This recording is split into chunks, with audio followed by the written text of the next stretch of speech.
All right. Good evening, folks. Welcome to Kirk's Law Corner Live. We have a very good show for you folks tonight, very educational. So get your pens and paper out, start taking notes because it'll be very enlightening. Hopefully we can make it through this without getting shut down. So we have Christopher Howlett over there with E-Clause at the top of the hour here. We'll be doing 15 minutes of shame. We're going to be going over in Nathan's case, which is part of the original, how the judge was removed from the bench, right? Then we have John Gentry down here with We the People, V50.com, working on putting that stuff together so that we can tie this all together, put the E-Clause stamp of approval on it, and demand reform. So welcome to the show, brothers. What's happening, dude? How's everybody's weekend been going? I spent my weekend writing all weekend. Actually, it was my birthday weekend too, and I spent the whole day writing. But I'm working on doing a jury demand in a case, something that's not often done out there. And actually found in the Tennessee Rules of Procedure, actually Rule 38, the right of a trial by jury is inviolate. But then they put some stipulations on top of it and violate the Constitution. But we're complaining of that to the Attorney General, that there's stipulations on demanding trial by jury are unconstitutional. And but I thought it was kind of a fun thing to do. It's something near and dear to my heart because judges are so easily corrupted, and at least you got a fighting chance. Maybe, if you have 12 reasonable people in there. So that was my freaking exciting weekend. This is why we all need to understand that statutes, codes, rules, procedure, regulations from the executive branch, guidance documents, all that stuff, city ordinances and policy is not law, right? And we'll get into that tonight because that's part of what we're going to be teaching here. Status, what is your status? And because of your status, where are you standing in law? What are you standing on, right? Your rights, you want to stand on your rights, right? And that jurisdiction, all of those three things tie together. And there's only three kinds of jurisdiction here. It's law, L-A-W, land, air, and water. So juris is the law. Where do we stand? We stand on the land. We are not standing, well, I know that some of our followers, I walk on water, but, the only man I'm aware of that can do that was Jesus. So Right. I'm not going to claim that position in standing. And don't put me up on that pedestal because it's a long ways down off the top of it. And, top to bottom sucks. So yeah, that position I don't we have want. jurisdiction. Diction dictates, right? 2 + 2 = 4. Those principles dictate the correct answer. So you have to understand where you're standing. And that's up to you to decide, right? And to make your demands. So I don't care about any rules of procedure that say, you got to do this, you got to do that. You do have to make your demands, right? We don't plead with people. No matter whether they're claiming that you're in some sort of court, unless it's a common law court, we don't consent to anything else. We never gave our consent, right? Period. And don't subject us to that jurisdiction because it doesn't have standing in law. Because we're on the land, not out on the high seas, the navigable waters. We're not flying around in the air. This is Unless you're one of the Space Force. Remember, Trump just built a Space Force. That's still in the air. It is what it is, right? It is. And this stuff's been around for a long time. Mm-hmm. Why our founders, in that Declaration of Arms, right, they're talking about consistently trying to extend ancient limits of admiralty. Okay. Back in 1775, they're talking about extending the ancient limits of admiralty jurisdiction. Something that's well known to them back then, it needs to get well known today. Yeah, it's ancient. If it was ancient then, what is it now? That would be a good question. Yeah, if it was ancient back in 1775, what the hell is it now? Yeah, it's like, what? So, yeah, this is going to be a. Stephen? Say that again? I'm saying hi to everybody out there. Hatcher, John, oh yeah, John Gentry's on here. Nicholas, Kathy, Tony Ulrich, he's actually running for office over here. Oh, she's on. Hi, Christy. She's an Idaho representative. I hope we can get a few of them on here tonight so we can. I mean, this education right here, it's the law, right? I'm going to show you the law. Show you how this is supposed to work, what your status is, what your standing is in law, where you stand, right? Because rights, right, are property. Property is an aggregate of guaranteed rights. When you stand on your right, you're standing on your property. So when they say understand, do you understand? No. You understand me. I stand on top of you. I am man. Trespass the law, you're trespassing on my property, and you're depriving me of my property. Hey, I had a question for you guys. I had a question, Chris, and you probably have some input on this too. You know, I've been thinking about self-represented persons and non-attorneys helping self-represented persons. And I know that there's some Supreme Court opinions out there that self-represented litigants have a right to assistance by a non-attorney. And if you guys have those at your hands and can post that, I would love to copy those cases. But I had another thought today, and I just wanted to run it by you. We need a case for it. Sorry, brother. This is the thing. We don't need stare decisis. We have the law of the land. The law of the land says right here. It's a Sixth Amendment. Bill of Rights. In all criminal prosecutions, the accused shall enjoy the right to a speedy and public trial by an impartial jury of the state. Right? Get down in here.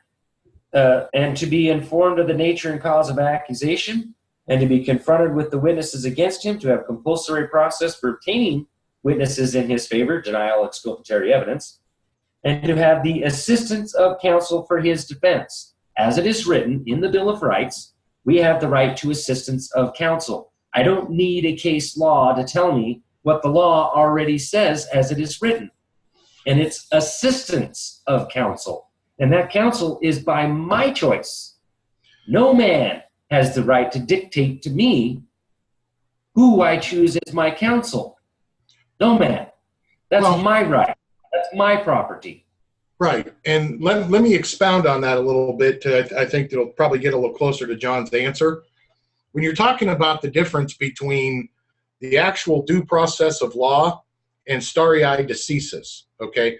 Stare decisis is nothing more than examples of questions of law the Supreme Court has already answered, okay? So we say, like, for example, hey, can actor so-and-so from agency 12497 claim good faith if they know the actions that they are taking violate either state or federal law?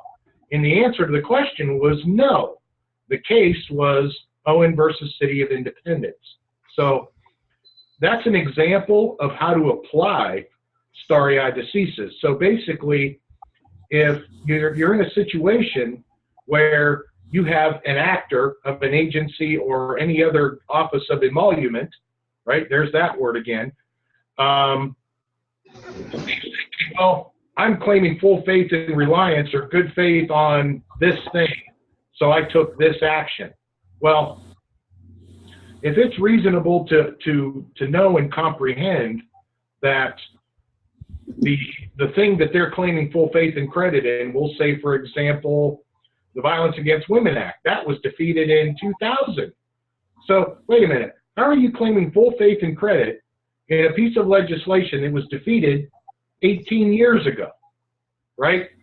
So there's an example of how to basically take their testimony and impeach it and apply a stare decisis to that impeachment, that process, right? So, and just for the viewers out there, you know, I like my new Black's Law Dictionary that I got. So, the stare decisis, I wanted to get a definition of it.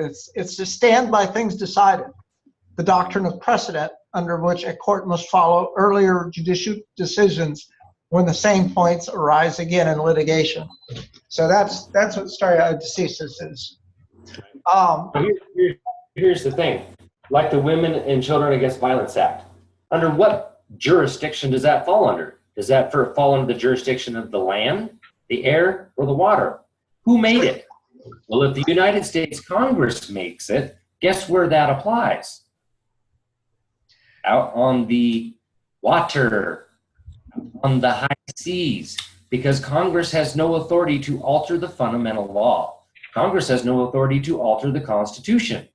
So the authority to make law all revolves around, and this is exactly why it was, because the Constitution only delegates the authority for acting in commerce. That would be Article 1, Section 8, Clause 3, on the high seas, foreign to the state and foreign to the United States of America.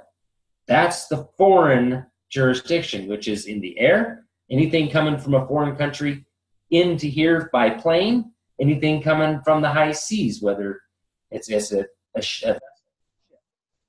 I want you to be an ocean-faring going vessel. I want you to go back for a minute, Kirk.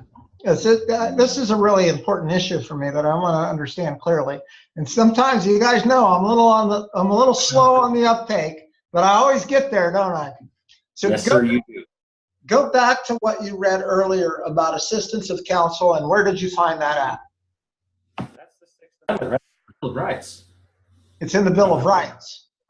Yeah, Sixth Amendment. Rights of the accused. In all criminal prosecutions, the accused shall enjoy the right to a speedy and public trial by an impartial jury of the state and district wherein the crime shall have been committed, which shall have been previously ascertained by law, and to be informed of the nature and cause of the accusation, to be confronted with the witnesses against him. So you got to have legal maxim, 2 witnesses to testify to the same overt act. You can't have 1, you got to have 2.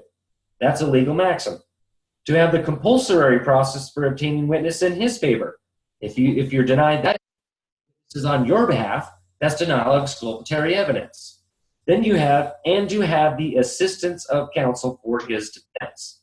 Now, I went over this Sixth Amendment, the right to a speedy trial, where it come from, clear back from the Magna Carta through the Virginia Declaration of Rights and into the Sixth Amendment. So knowing that, right? So I want to keep going on this same thought if I can. Let me share my screen and my Tennessee Constitution. I think this clause is similar to everybody. Can you see my screen? There it goes. Yep. All right. So Section 17, Article 1, Bill of Rights for Tennessee. And I think this is common in most constitutions. It says that,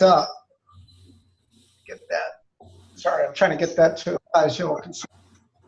So it says that all courts shall be open, and every man for an injury done in him, his hands good, shall have remedy by due course of law, right and justice administered, without sale, denial, or delay, suits may be brought against the state in such manner and in such courts as the law may by direct. So that all courts shall be open and every man has remedy.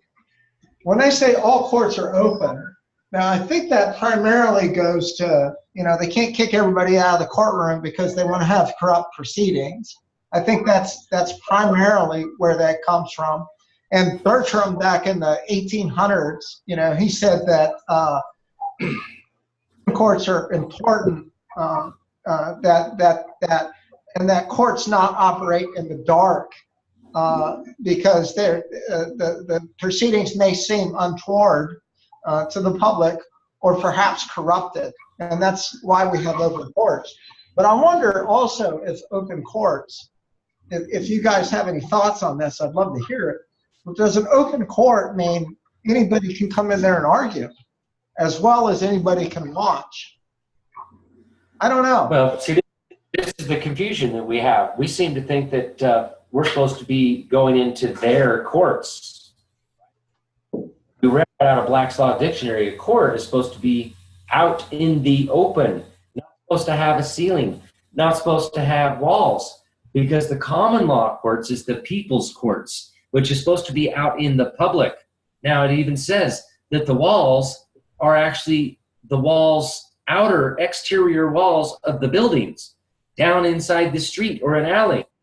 That's the people's courts, out in the open, not in any court of the United States. Courts of the United States are for suits at law, suits in equity, right? That's for public servants. And because we had our common law courts before we created the Constitution, right?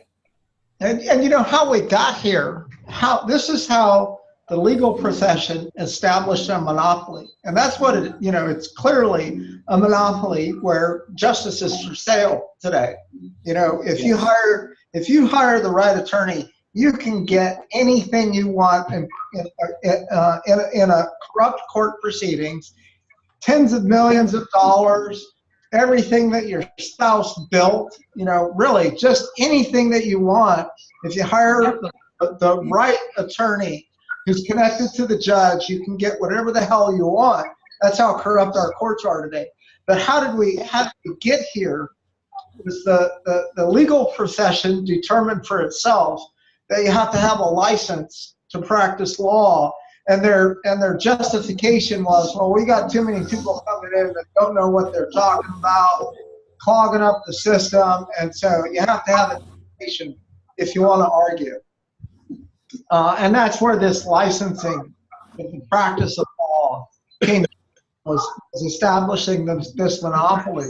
And I'm trying to think, what is the argument to defeat that? So you talked about in criminal proceedings, we have a right to assistance of counsel.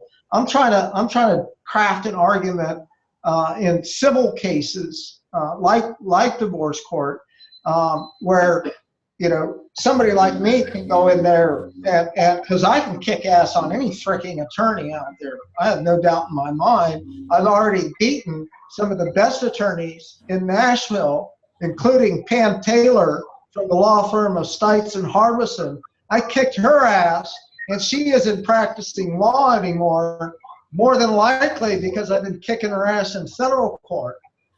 But I want to be able to walk into a courtroom and say, yes, I can help this person, I can assist this person, and here's why. Well, see, the thing is, John, you're not quite understanding how our form of government works here. We elect our representatives to represent them. We petition the legislature with the redress of our grievances with bad actors in government, right? So this all goes through the legislature, and our representatives do the suit at law. Our representatives do the suit in equity. Our representatives do the impeachment. We're just the common man. We're not supposed to know all the right? We just know what and we're just there to tell on them. Our representatives, right? Hold on. Our representatives are the ones that orchestrate all this. The House does the impeachment. The Senate does the investigation. Right out of the Mason's Manual legislative procedure, just like in the Kavanaugh hearings. They ordered the FBI to do an investigation for criminal indictments. Okay, they're from the executive branch, right? But it's the Senate that's telling them what to do. And who's telling them what to do? Us, through our petition. Our petition is redressing the grievances with bad actors. The people that we hire, elected officials, right, to represent us, are the ones that are supposed to try them. We don't go into the judicial branch. We don't go to the executive branch. We go to the legislative branch, our representatives, not an attorney, right? If we got a problem between a man and a man, that's where we go get 12 men from our vicinage. We go down into the alley and we hash this stuff out. And if it's criminal in nature, right? If it's criminal in nature, you must have beyond a reasonable doubt. All 12 of them, whoever the moving party is, must convince all 12 of them to consent to finding you guilty, right? That's at a common law court, out in the open, down in the alley, out on the streets, not in any court of the United States. Well, here's where I'm coming from on this, Kirk. To get to the place where we can have common law courts the way that we should have had common law courts is going to take profound change that I don't even think the public even knows how to conduct that, and more than likely we'll end up with mob justice with something like that right now without having a judge. And I think that the process, and to find something that everybody can follow, including the legal profession, is say, okay, fine, you're a judge, you can call strikes and fouls, over this case, but we're going to do this. This has to be done with the jury, and that's where I hope we get someday as we demand reform of our government through the legislature. But where we are now, we're still stuck in this thing because there is so much power of the judiciary. We really don't have a choice, and we're forced to go into these proceedings with this. Well, basically, I can answer John's question. There are a few examples of stare decisis for civil matters. The first one was Connolly versus Gibson from 1957. Now, all this is in my reporting. So if you've got my reporting, you've got these. Connolly versus Gibson, Gould versus Artisoft from 1993. Huh?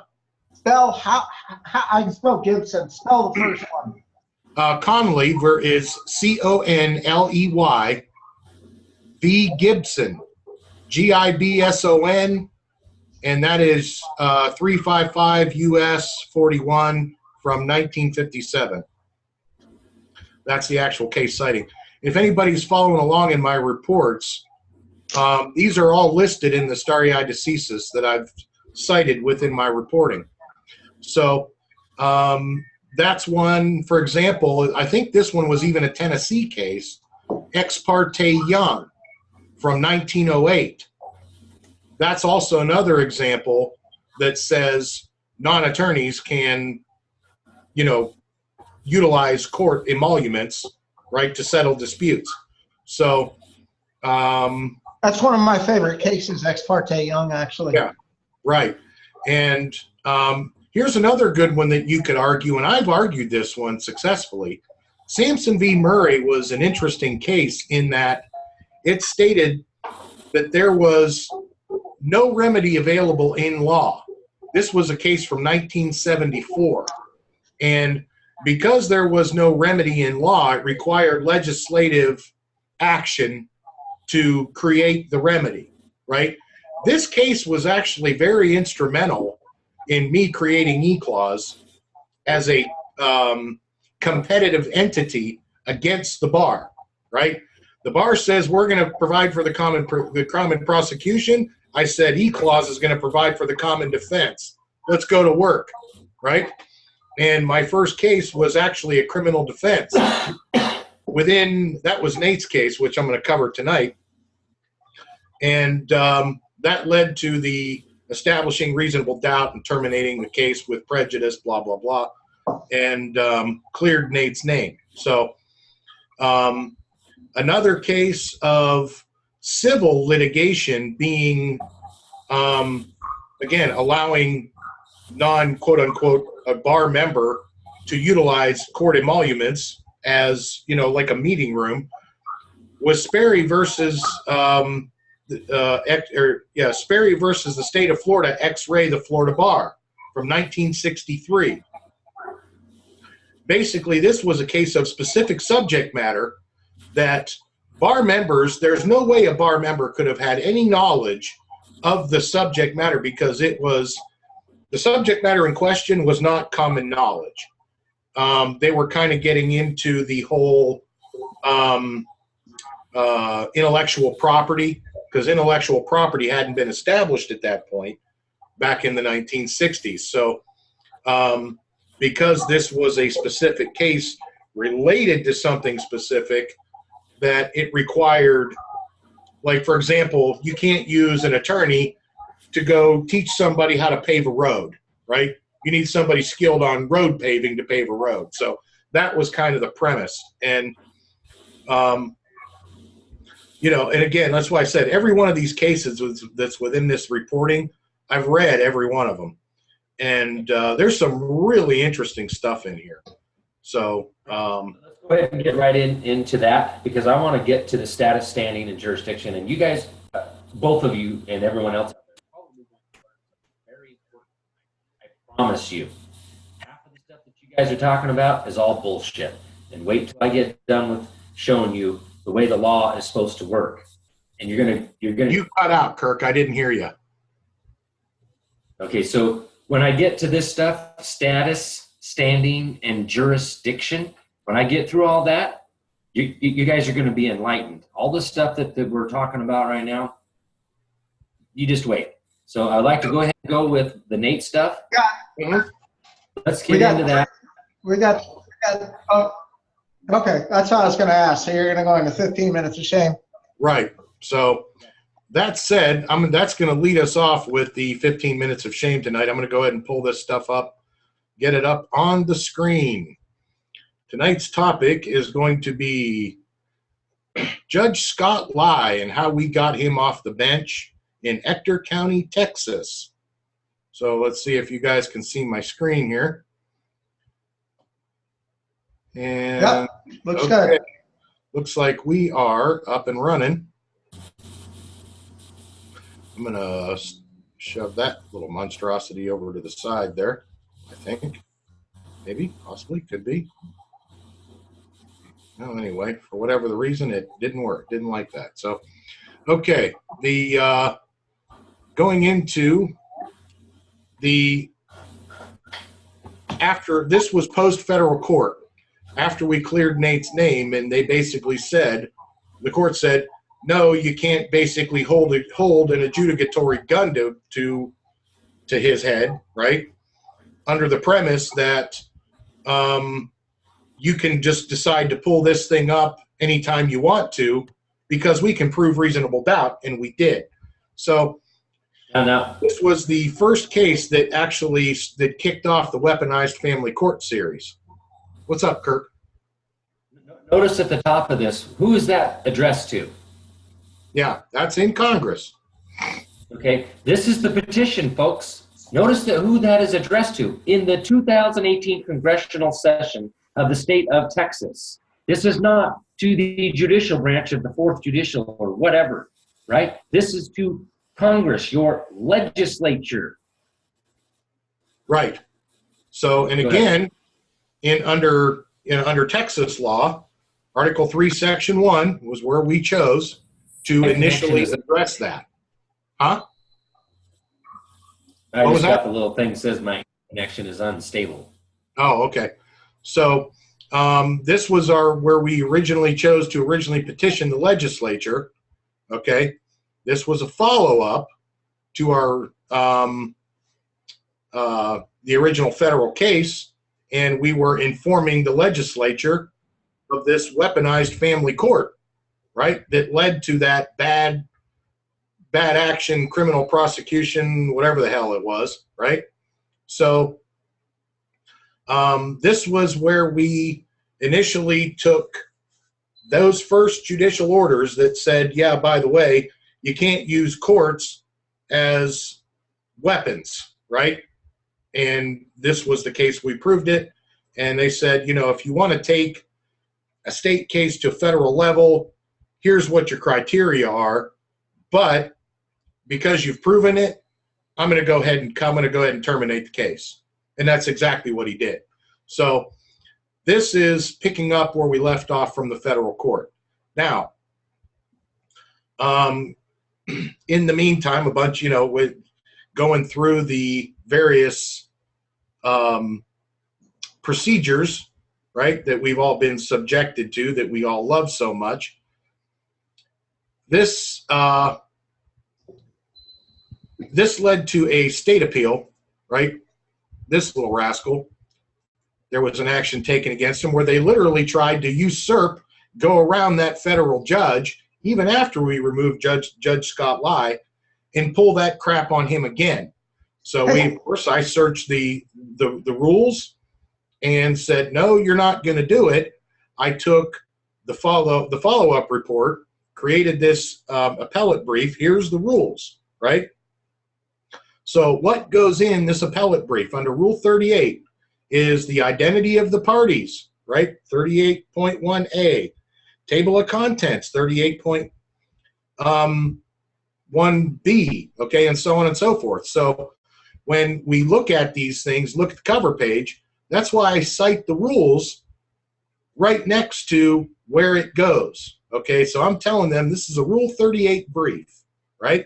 So when we go down here into the table of contents, right, every one of these labels, every one of these sections comes from the court's rules, right? Right there. See, index of authorities, okay? And there it is, table of authorities, 38.1C. So this is one of the reasons why I do this. Now, if we insert a section that doesn't necessarily, it's not referenced in the rules, but it is information that's pertinent to the case. For example, I created a subsection here and basically labeled on page, you know, starting on page 8, the cases that we cited in this document and what page they're on. That is a convenience for the judge, right? So, and again, I'm going to go and pull up these, the bookmarks. I went down through and bookmarked every section. So you come over here and there's the third, that's where it starts. And let's see, 38.1, yeah, that's B. C, there's the table of authorities. There's the cases referenced, the Declaration of Independence, the statement of the case, the statement of oral arguments, the issues presented, the statement of facts, case summary, the argument itself, the prayer for relief, and I always include some pages for judges' dicta notes in case they want to print a copy and take it back and read it in their chambers, and some of them do. Some like a hard copy, some don't. So again, that's a courtesy that I offer to judges, and believe it or not, they love the idea because it gives them, oh, you know what, yeah, I can put my notes right in there so I can go back and refer to it later. You know, so this is one of the things that this is my best example of how I took the Texas rules, right, for an appellate brief, went down through it and created this document, right? And again, you don't have to do it the way I do it. You can do it however you want to do it. So in this appellate brief, we also went under the premise of a Rule 44 habeas corpus. Why? Because the action that they were trying to enforce was something that was already adjudicated.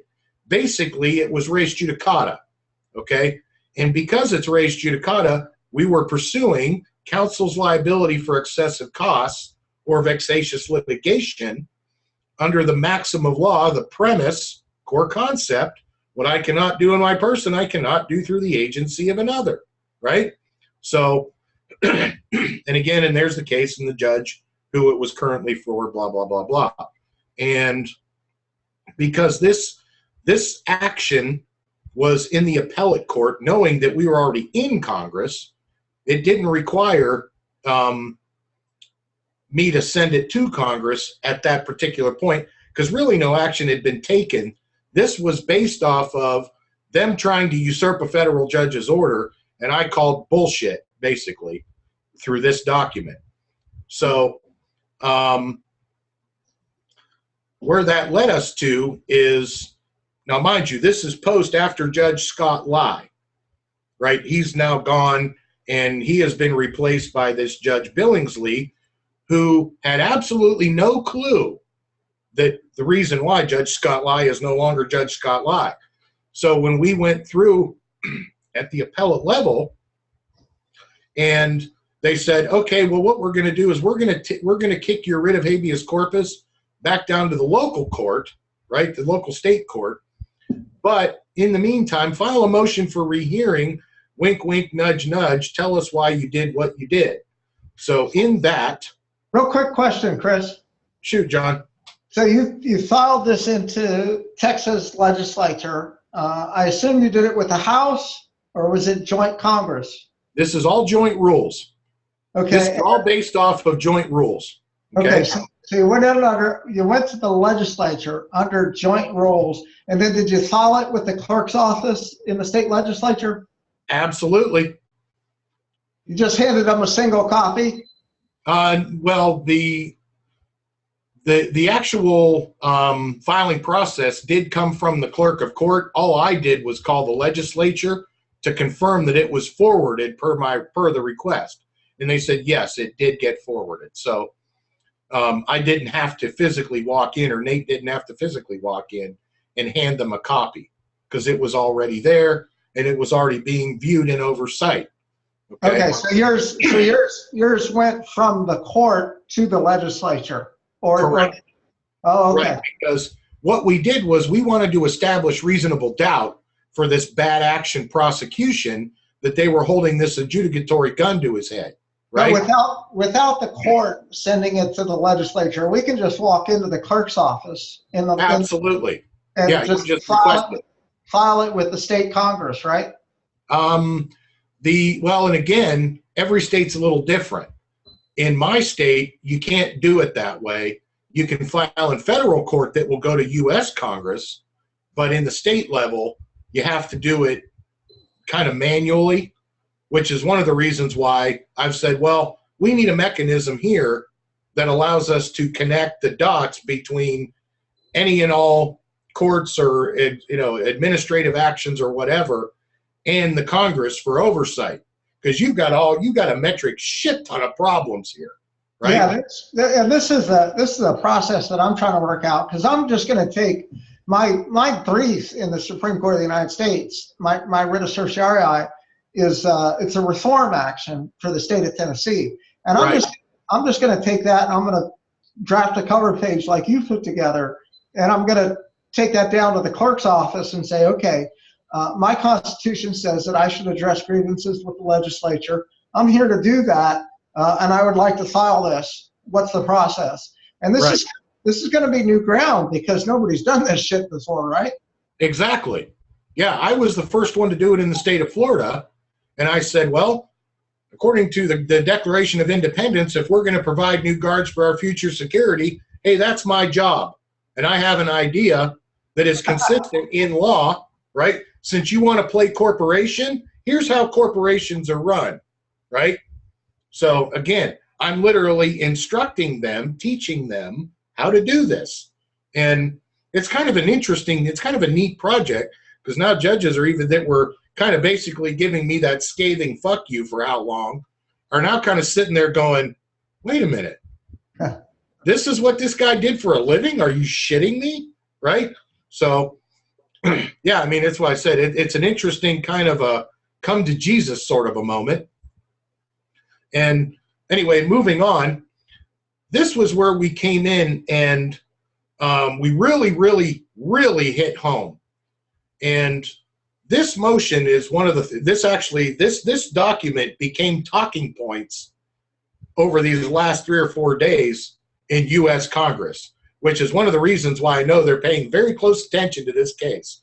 So we said, you know, look, we didn't want to, when we walked in the door, we didn't want to kick a guy when he was down, meaning Judge Scott Lai. We said, look, we know the guy's down. Let's just let that go and move forward. Well, and again, because things worked the way they worked, we had to come out strong. You had to come out swinging. So I said, this is basically it. It's very simple. Appellant relator Nathan Altenhoff comes before the court under a heavy burden.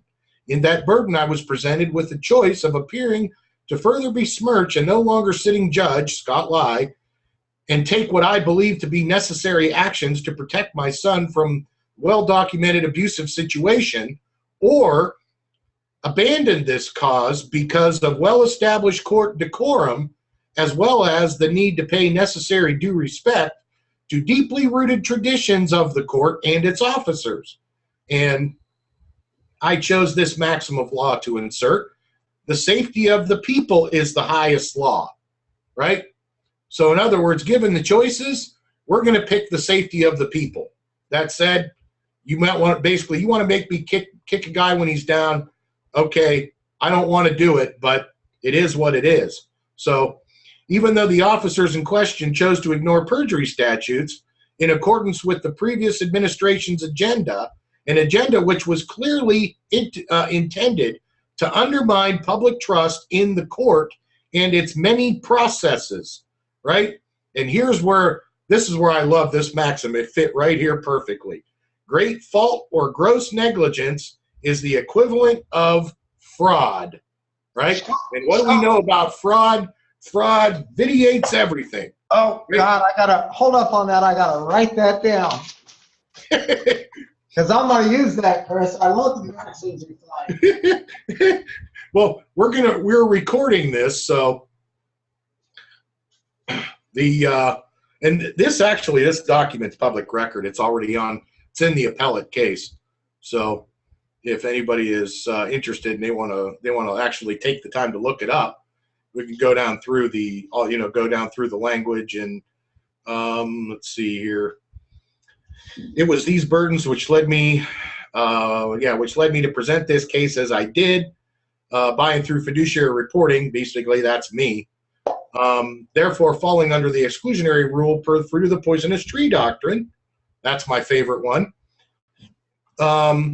As outlined in the federal case, instead of citing the clean hands doctrine, clearly present in this case. The simplicity of the circumstances in that this appellee, real party in interest, does not have clean hands, right? That means the other side, nor does counsel, as he is mentioned in the certificate of interested parties from the cited federal case termination. Therefore, basis on which they establish their claims collapses. Basically, they're trying another writ of attachment, which in that case is a sort of a criminal prosecution of sorts, but not really. So I would basically, here's where I defended counsel, right? We talk about protecting the integrity of the court. How do you do that? Okay, here's an example. Pursuant to rules, CD7, whatever, blah, blah, blah, requires the hearing officer, Kevin Acker, he's motion to disqualify Judge Scott Lai, which is attached to the document, was presented timely in the lower court, and that motion being heard first would have quashed or negated the appellee's capias, right? The legal maxim that fits there is a negative destroys a negative, and both make an affirmative. That's right where I hit him with the negative nexus, right there, okay? Proper enforcement of Mr. Acker's motion under the cited rule would have had the effect of bringing to light the depth and circumstance of the child abuse cover-up to which I have been demanding come to light since January 2016. Chris, is this in Amber and Stephen? No. This is Nate's case. Let's see. Before the proceedings in federal court commenced, the in not properly addressing Mr. Acker's motion, has also presented a distinct procedural defect that cannot be overcome by this or even the lower court. Can I get a copy of this? Sure. Upon review, let's see here. Crap. Yeah, upon review of the cases presented by the court in its memorandum opinion, this appellant could not find where those cases cited this particular error was present. Therefore, this court can no longer deny the validity of this appeal on the basis of this error.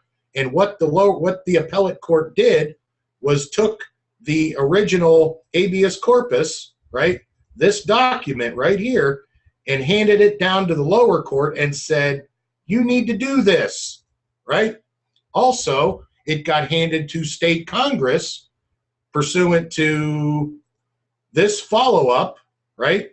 Because we were already in session. So now what we're getting ready to do, actually, by the way, he's getting ready to get issued a mandate. He's going to get one of them things I got.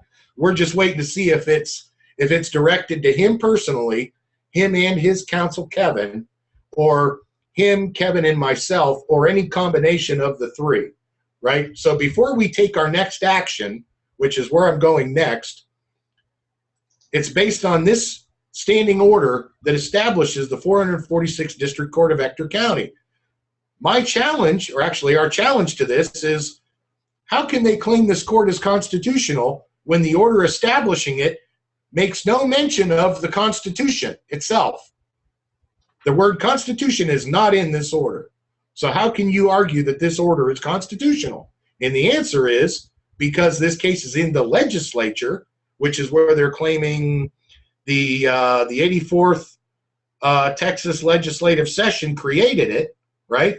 So we're going to say, well, the 84th legislative session erred because you can't claim it to be constitutional if the word Constitution isn't even in the order.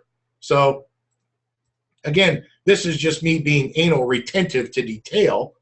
And because the current subject matter of what's actually going on, the current circumstances are related to Texas mandatory reporting law, citing section 261.101. You can read all that if you want to, but we've said basically merely reporting the incident to your supervisor or manager is insufficient. We've reported it and we're following up on it. So because we're following up on it, a person who acts in good faith, who reports or assists in the investigation of reporting child abuse or neglect, is immune from civil or criminal liability, right? In other words, you can't touch me, Nate, E-Clause, in my personal or professional capacity, like, Nate's counsel, Kevin. You can't touch any of us because we're claiming this immunity under this section, right, of the Texas mandatory reporting law, and we are going to keep hammering you because according to the section, as it's clearly stated, reporting the incident to your supervisor or manager is insufficient. So in other words, until these bad actors are prosecuted, you're going to continue to have my boot in your ass. So this is where we go into the next brief on the merits, which is getting ready to hit the Texas Supreme Court on the basis of that rule and the mandatory reporting law. So that's why I said this was a Rule 55. Go back to the Texas rules, and let's have a little fun looking up a Rule 55. What goes in a Rule 55? Ah, here we are. Rule 55.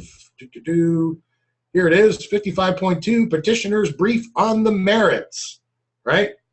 And again, here's all of the sections, right, that go into that brief. So when we go into this monster, there it is, Rule 55, right? There's the parties, right, per the rules. This is coming from the Court of Appeals, and the Court of Appeals actually split this into two cases. The first case, they said this was pursuant to our calling them as a monopoly, behaving as a monopoly, and forcing this monopoly leveraging, yada yada yada. And the second case was where they're trying to split it up between the monopoly and the child abuse. So basically, we're saying, okay, you want to split it up, you can attempt to do that, but because this judicial court, right, was created defectively, right? It's no fault of Judge Billingsley's, right? It is an error in the standing order, because the standing order says the 446th Judicial District Court of Ector County shall also exercise jurisdiction over similar criminal matters assigned or transferred to it by the other district courts of Ector County. And here's where it gets really, really strange. See sections, blah, blah, blah. The district courts of Ector County, Texas, will formulate an appropriate strategy and method to effectuate the intent of the 446th Judicial District Court's designation. It makes no mention of constitutionality or not. Well, if we read in the Mason's Manual of Legislative Procedure, it's defective because according to the manual, it says so in the book, constitutional provisions are a requirement. So if there's no constitutional provisions beyond this formulate an appropriate strategy, what the hell does formulate an appropriate strategy have to do with the Constitution, right? And who's the one who decides what the appropriate strategy is? So all those things we point out in this Supreme Court action, which is also going to the 2019 congressional session for the state of Texas, and we're going to go ahead and hit them with the whole truckload. Article 1, Sections 3 and 26. So, in other words, we're saying, look, we tried to play nice, right? All we wanted you to do was follow the law, right, in the Constitution, follow this writ of habeas, and quit, trying to relitigate an issue that the federal court already terminated, right, pursuant to the 84th Congressional Action, Judicial Order, the one I just mentioned. And again, what I cannot do in my person, I cannot do through the agency of another. So this is why I said, this is where it gets really hilarious. This is where it gets really fun for me anyway. And on that, I'm going to turn this back over to Kirk, because he's going to go in and talk about the standing, jurisdiction, and the 8 different elements to contracts. And just 2 seconds before Kirk jumps in there, Chris, I love magna compus dulceste. Great fault is the equivalent of fraud. I am going to use the shit out of that one, brother. Well, that's a beautiful maxim.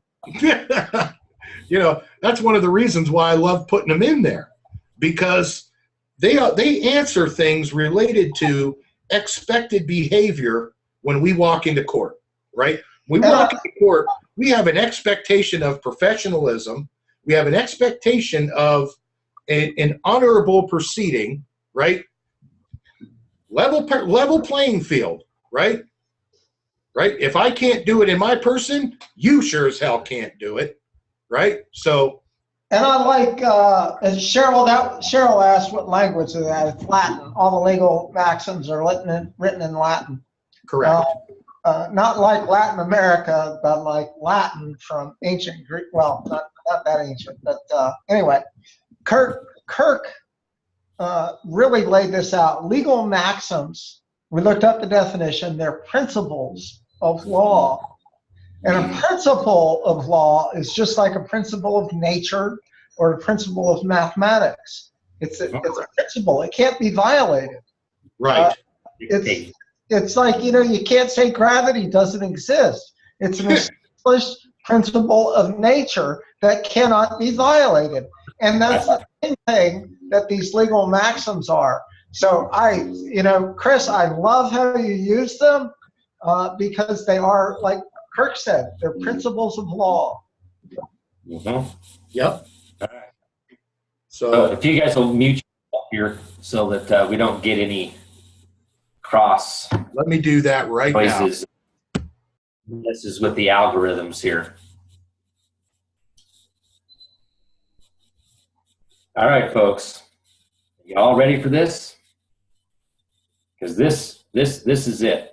I mean, there is no ifs, ands, or buts. This is the law. And this is some history stuff here, but status. Okay. What is your status? Your status is a man, right? So as of right now, because of the 14th Amendment and the Reconstruction Act from 1871, they created the word person. Person is a citizen, or we can start with human being. You think human being, this is that word salad again. You think human being means man. No. Human being actually means monster, animal, okay? And then you have artificial person, corporations, right? So this is the reason why your name, you will see on most court documents and all this other, anything, your driver's license, everything, is in all capital letters, because that's a corpse-oration, a dead person. The dead can't stand. The dead can't speak, right? A corporation can't stand because it doesn't exist. A corporation can't speak because it doesn't exist. So you have to understand that they have made us, per the 14th Amendment, a slave, a debt slave, peonage, human trafficking, as a citizen of the United States, a resident. These are terms that they use and have labeled us with and branded us, right? Raise your right hand. You've been branded. You're a citizen of the United States. You're the all capital letters fiction, right? So what I'm about to share with you, I got here from David Straight. And although I've been teaching some of this stuff over the years, this man's got it lined out, okay? So I'm going to share this with you, and this is just going to totally blow everything away, even what's even been said tonight, right? This is part of your affidavit, right? Above all else, these are your rights. Above all else, first, last name, right? In the lowercase, right? In and from the beginning, I invoke my right of self-determination, which is considered foundational, there it is, principle, foundational stone of all human rights, right? I hereby invoke my right of redress of grievances. I hereby stand as a belligerent claimant upon these rights as required. When somebody trespasses the law, your property, that is a trespass, right? Supreme Court said that the rights of life and personal liberty are the natural rights of man. To secure these rights, governments are instituted among men, right? The individual rights guaranteed by our Constitution and treaties cannot be compromised or ignored by our government or by its courts. Okay? For example, in this Supreme Court case here, right? The privilege against self-incrimination is neither accorded to a passive resistant, nor to the person who is ignorant of his rights, nor to one indifferent thereto. It is a fighting clause. Its benefits can be retained only by sustained combat. It cannot be claimed by an attorney or solicitor. It is valid only when insisted upon by a belligerent man. Claim it in person, right? In person, in propria persona, in your proper person, a man. Is this in Kirk's Law Corner? No, it's not yet. This is something I sent to you, though, John, in email. I didn't see it. The one who is persuaded by honeyed words or moral suasion to testify or produce documents rather than make a last-ditch stand, right? There it is, that stand again. Simply loses the protection. It's called laches. Laches occurs when you don't become the belligerent man and fight. okay? Or by habeas corpus, right? And test the matter of contempt proceedings or habeas corpus. Okay. Notice the confrontational language in these cases. Fighting, combat, most surprising, belligerent, right? A belligerent man has his rights. You must speak up. Did you ever expect to ever read a federal court condemning people for being passive or ignorant? Because ignorance of the law is no excuse. They prey on that because of your ignorance. Did you ever expect to see a verdict that encouraged people to be belligerent in court? That's what it says, to be belligerent, right? Clearly, we must do something. As Sir Edmund Burke said, the only thing necessary for evil to triumph is for good men to do nothing, right? You're expecting somebody else to stand up for your rights for you? It ain't going to happen. It's got to be you. Get off the couch. Time to get out there and stand on your rights. You need to know what your rights are, where they come from in law, and how to effectively defend them. Part of what we've been teaching you, but we haven't been teaching you what your status is and how to correct your status. What your standing in law is, and where that comes from, and then how to effectively defend them. The presumption of liberty, rights we retain for ourselves, freedom lies in everyone's heart, but it must do more than just lie there. That's Judge Napolitano. Where it is essential if man is not to be compelled to have recourse as a last resort to rebellion against tyranny and oppression, that human rights should be protected by the rule of law. Rule of law. Not statutes, codes, rules, and regulations of policy.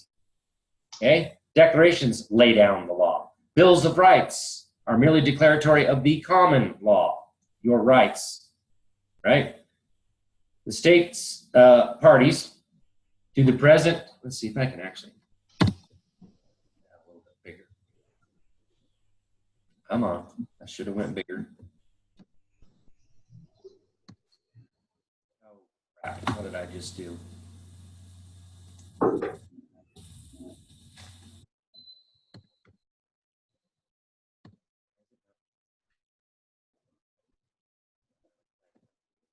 Well, let me make it bigger. Oh, wait, I can go down here. It looks good to me. I can see it run. Yeah, but out here on people's screens. So, the state's parties to the present covenant, considering that in accordance with the principles proclaimed in the Charter of the United Nations, recognizing the inherent dignity and the equal and inalienable rights of all members of the human family, is the foundation of freedom, justice, and peace in the world.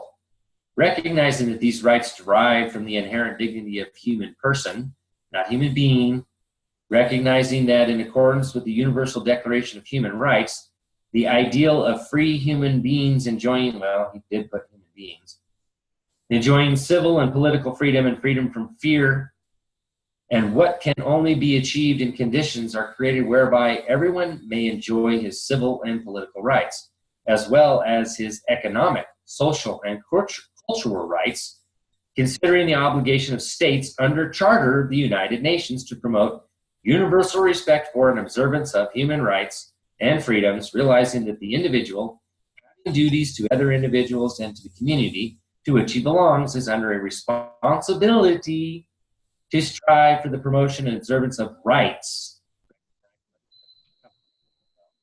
We recognize everything, right? This is part of that preamble. By the grace of God Almighty and through the supremacy clause of the Constitution and the below listed treaties of supreme law, it is I alone who shall determine my status, standing, honor, and jurisdiction. Okay? Article 6, Clause 2, right? Constitution and the laws of the United States which shall be made in pursuant thereof of this Constitution. That's the limitation right there. Must be made in pursuant thereof. And all treaties made pursuant thereof. of which shall be made under the authority of the knight shall be the supreme law of the land, right? And the judges in every state shall be bound thereby. Anything in the constitutional laws of any state to the contrary has no standing in law, notwithstanding, right? Senators, representatives, before mentioned, and the members of the several state legislatures and all executive and judicial officers, both of the United States and the several states, shall be bound by oath or affirmation to support this Constitution. Right? Right there. This Constitution and the Bill of Rights, because it was, right, articles in addition to, as an amendment of the Constitution or amendment to the Constitution, right? This applies to every single state as it is written right there. Question. Okay? So that, Yes. just a quick question. So that pursuance of is talking about what you were just above before, the law of nations? Is that correct? No. This Constitution and the laws of the United States which shall be made in pursuance thereof, of this Constitution. Okay. Comes in conflict with the powers not delegated in this Constitution is void for any effect. Any treaties that are made pursuant to this Constitution that are contrary to the powers delegated or our rights is void for any effect. That's Marbury. So you say everything is bound to the constraints of the Constitution. Indeed it is. And our rights, right? Our rights are the law. Okay? I hereby invoke and stand on all my natural rights given by my God, right? Which are written in the documents listed below. These and all others are universally known as the supreme law of the land. Declarations, right? So we got the Holy Bible, the Magna Carta, the Mayflower Compact, 1628, the Petition of Rights, 1641, Grand Remonstrance, which I don't even know that one, 1689, the English Bill of Rights, I know that one, okay? Declaration of Rights in Congress in New York in 1765, 1774, I added this, not this one, the Declaration of Rights in Congress at Philadelphia. This one I added. Declaration of Arms, we've gone over this one, 1775. The Virginia Declaration of Rights, I added that one because that one's the theoretical foundation of all government. That's our ideology. It says that the Holy Bible, Christianity, is the theoretical foundation of all government. Then the Declaration of Independence and the Articles of Confederation. Then you got the Treaty of Peace and Amity, right? Constitution for, notice that says for the United States, and notice the U is lowercase. Right? 1791, the Bill of Rights. Constitution of the, no, wait a minute. Why is that different? Because it is. 1868, this is prior to the 1871. This happened between 1861 and 1865, right? Civil War. This is what happened after the Civil War. They altered this one and converted it into this. A corporation. 1864, 1929, and 1949, the Geneva Conventions, the Universal Declaration of Human Rights, which was 1948. Now, something to know about this one here. They finally ratified it, right? This part here in 1993. Articles 1 through 27 didn't apply when they actually signed this. They actually put a deal in there that said, well, Articles 1 through 27 don't apply unless you claim it. So you need to claim it, and that's what this affidavit of status does right here. This is an affidavit of status. All this I'm reading to you, right? I hereby and forever stand firm upon these natural rights listed above. All of these rights that come through history of law, right? Succession of law, rights is law, natural rights, greater endowed rights, right? Given the free man of God, one of we the people, right? The state national. Well, why does it say state national and not a citizen of the United States? because you're not a private corporation. You have to correct your status. Limited diplomatic immunity. Whoa, we have immunity now. We have immunity when you become a American national, a state national, right? That goes to your passport. That he has done no harm to another. Corpus delicti. Back to the common law. If I have unknowingly harmed another, let that living man, woman, or child come forward, claim under sworn oath and under penalty of perjury. And I'll explain. Ask for repentance, seek forgiveness, and make amends or rebut. That right there is a fundamental principle of law. Only a living man can make a claim against another living man. Simple.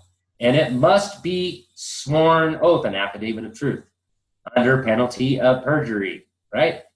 And then you can explain to the moving party, ask for forgiveness and repentance, right? What can I do to make it up to you? I'm sorry, right? And make amends and rebut.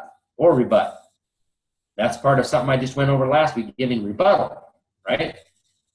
For that sworn affidavit, you go line by line and say, no, that's not true. In fact, this is true. And then you have a showdown. So part of the International Covenant on Civil and Political Rights, I'm not really going to go through all this because this is just in here, but I want to get to, this is just the status part, right? And we're going to get into standing here in a minute. But this is how you correct your status. You have to be the law sayer.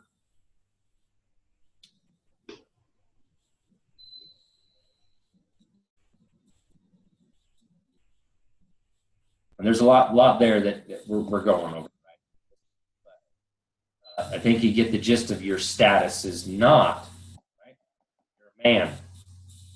You have creator endowed rights.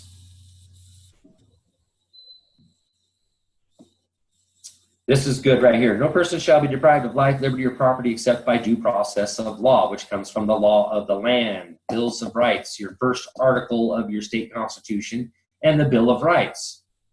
Okay? No person shall be deprived of the right to, right, to prosecute or defend his own cause in any of the courts of this state in person, by attorney, or both. Okay? I am not a federal citizen. I'm a state national and claim my nationality as such.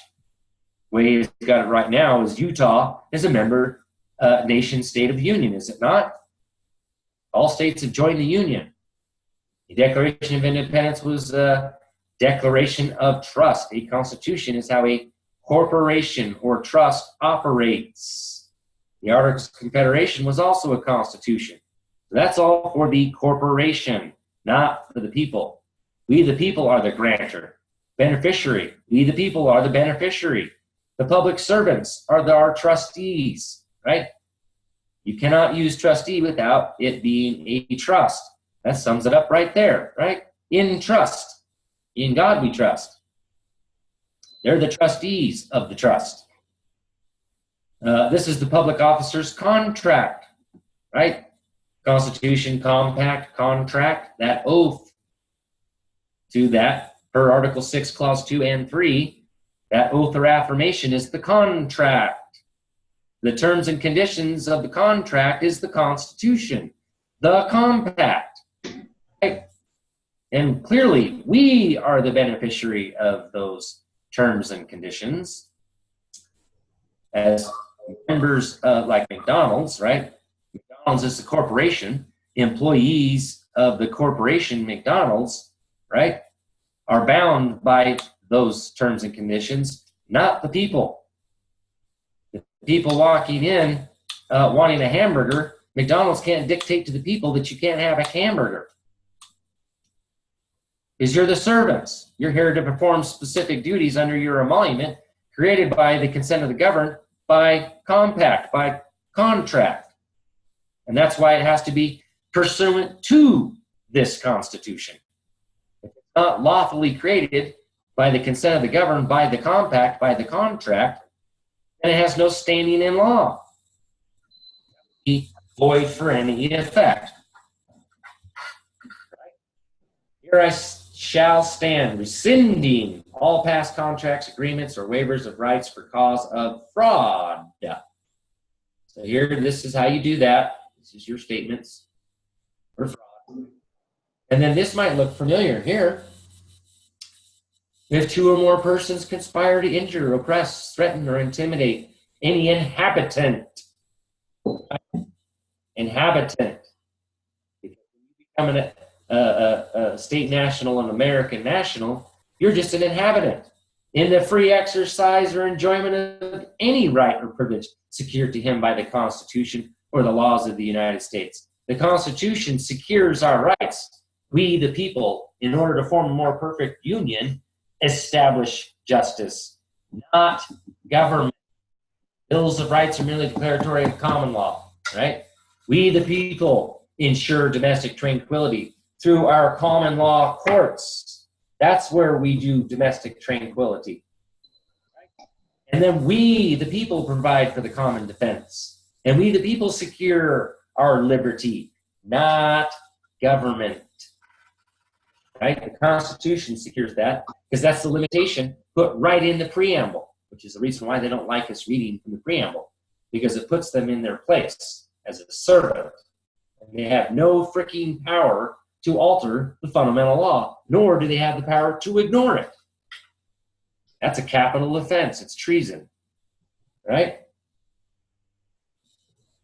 And or because his having so exercised the same. Miller versus U.S. The claim and exercise of a right cannot be converted into a crime. If two or more persons go in disguise out on the highway, right? Or on the premises of another, your property. Your rights are your property. With intent to prevent or hinder his free exercise or enjoyment of any right or so secured, they shall be fined not more than $10,000 or imprisoned not more than 10 years, or both if death results. They shall be subject to imprisonment for any term of years or for life. Now, obviously this needs to be updated because Title 18, subsection 240, all of Title 18, no longer has the fine amount. All fine amounts have been consolidated into Title 18, subsection 30. This is a felony, right? So now it's $250,000 per instance per person. So it went from $10,000 to $250,000 with the quickness. Makes it simple, simplified. See? And I think this one was actually $10,000 back in the day. Now $250,000. Title 18, 242, deprivations of rights while acting under color of law. Statutes, codes, rules, regulations, policy, city ordinances. That's all color of law. Why? Because we laid down the law. Government, we establish justice. We establish the law. Only powers granted for commerce. Foreign, right? Foreign commerce, between a state and another state, and between a state and a foreign nation. Whoever, under color of any law, statute, ordinance, regulation, or custom, willfully subjects any inhabitant, not a citizen of the United States, but any inhabitant of a state, territory, or district to the deprivation of any rights, privileges, or immunities secured or protected by the Constitution or laws of the United States, or to different punishments, pains, or penalties. See, the thing is who does this apply to? Public servants, right? Pains or penalties on account of such an inhabitant being an alien. So even if you're an alien, it applies, right? Or by reason of his color, race, that are prescribed by the punishment of citizens. There's a difference there, isn't there? Shall be fined not more than $1,000. I think it was $10,000. Probably a typo. Not more than 1 year or both, and if bodily injury results, shall be fined under this title in prison not more than 10 years, or both, and if death results, shall be subject to imprisonment for any return of years of life. Now, they've actually added stuff in here if it involves kidnapping, the death sentence, right? So these need to be updated because it does add in there if it involves kidnapping or death, the death sentence shall be imposed, right? Because of what appear to be lawful commands on the surface, many citizens, because of their respect for what appears to be law, are cunningly coerced into waiving their rights due to ignorance. U.S. versus Inker, right? So, now we're going to get into standing. Now that you know what your rights are, you're going to have to go find them in law, what I just showed you there. All of those documents you need to read. As it is written in those documents are your rights. And then however you can construe any of your rights, because it must be construed in favor of the clearly intended beneficiary, which is you. You're the clearly intended beneficiary of the trust, in trust to these public servants, right? So, only a righteous and lawful living man or woman can have standing. Those without sin may pick up that stone and cast it. So you got to have clean hands. That's the clean hands doctrine. Those without sin may cast the first stone. Principle of law, comes from the Holy Bible, right, is the principle in law codified as the clean hands doctrine. If you've got clean hands, you have a right to pick up that stone and throw it. But you better follow the process that is due to your fellow man. And if it's a public servant, that process comes from the law of land, law of the land, the Constitution. And that means you petition the legislature with the redress of your grievances. Not in a common law court and not in any court of the judicial branch. Right? So, challenging the standing.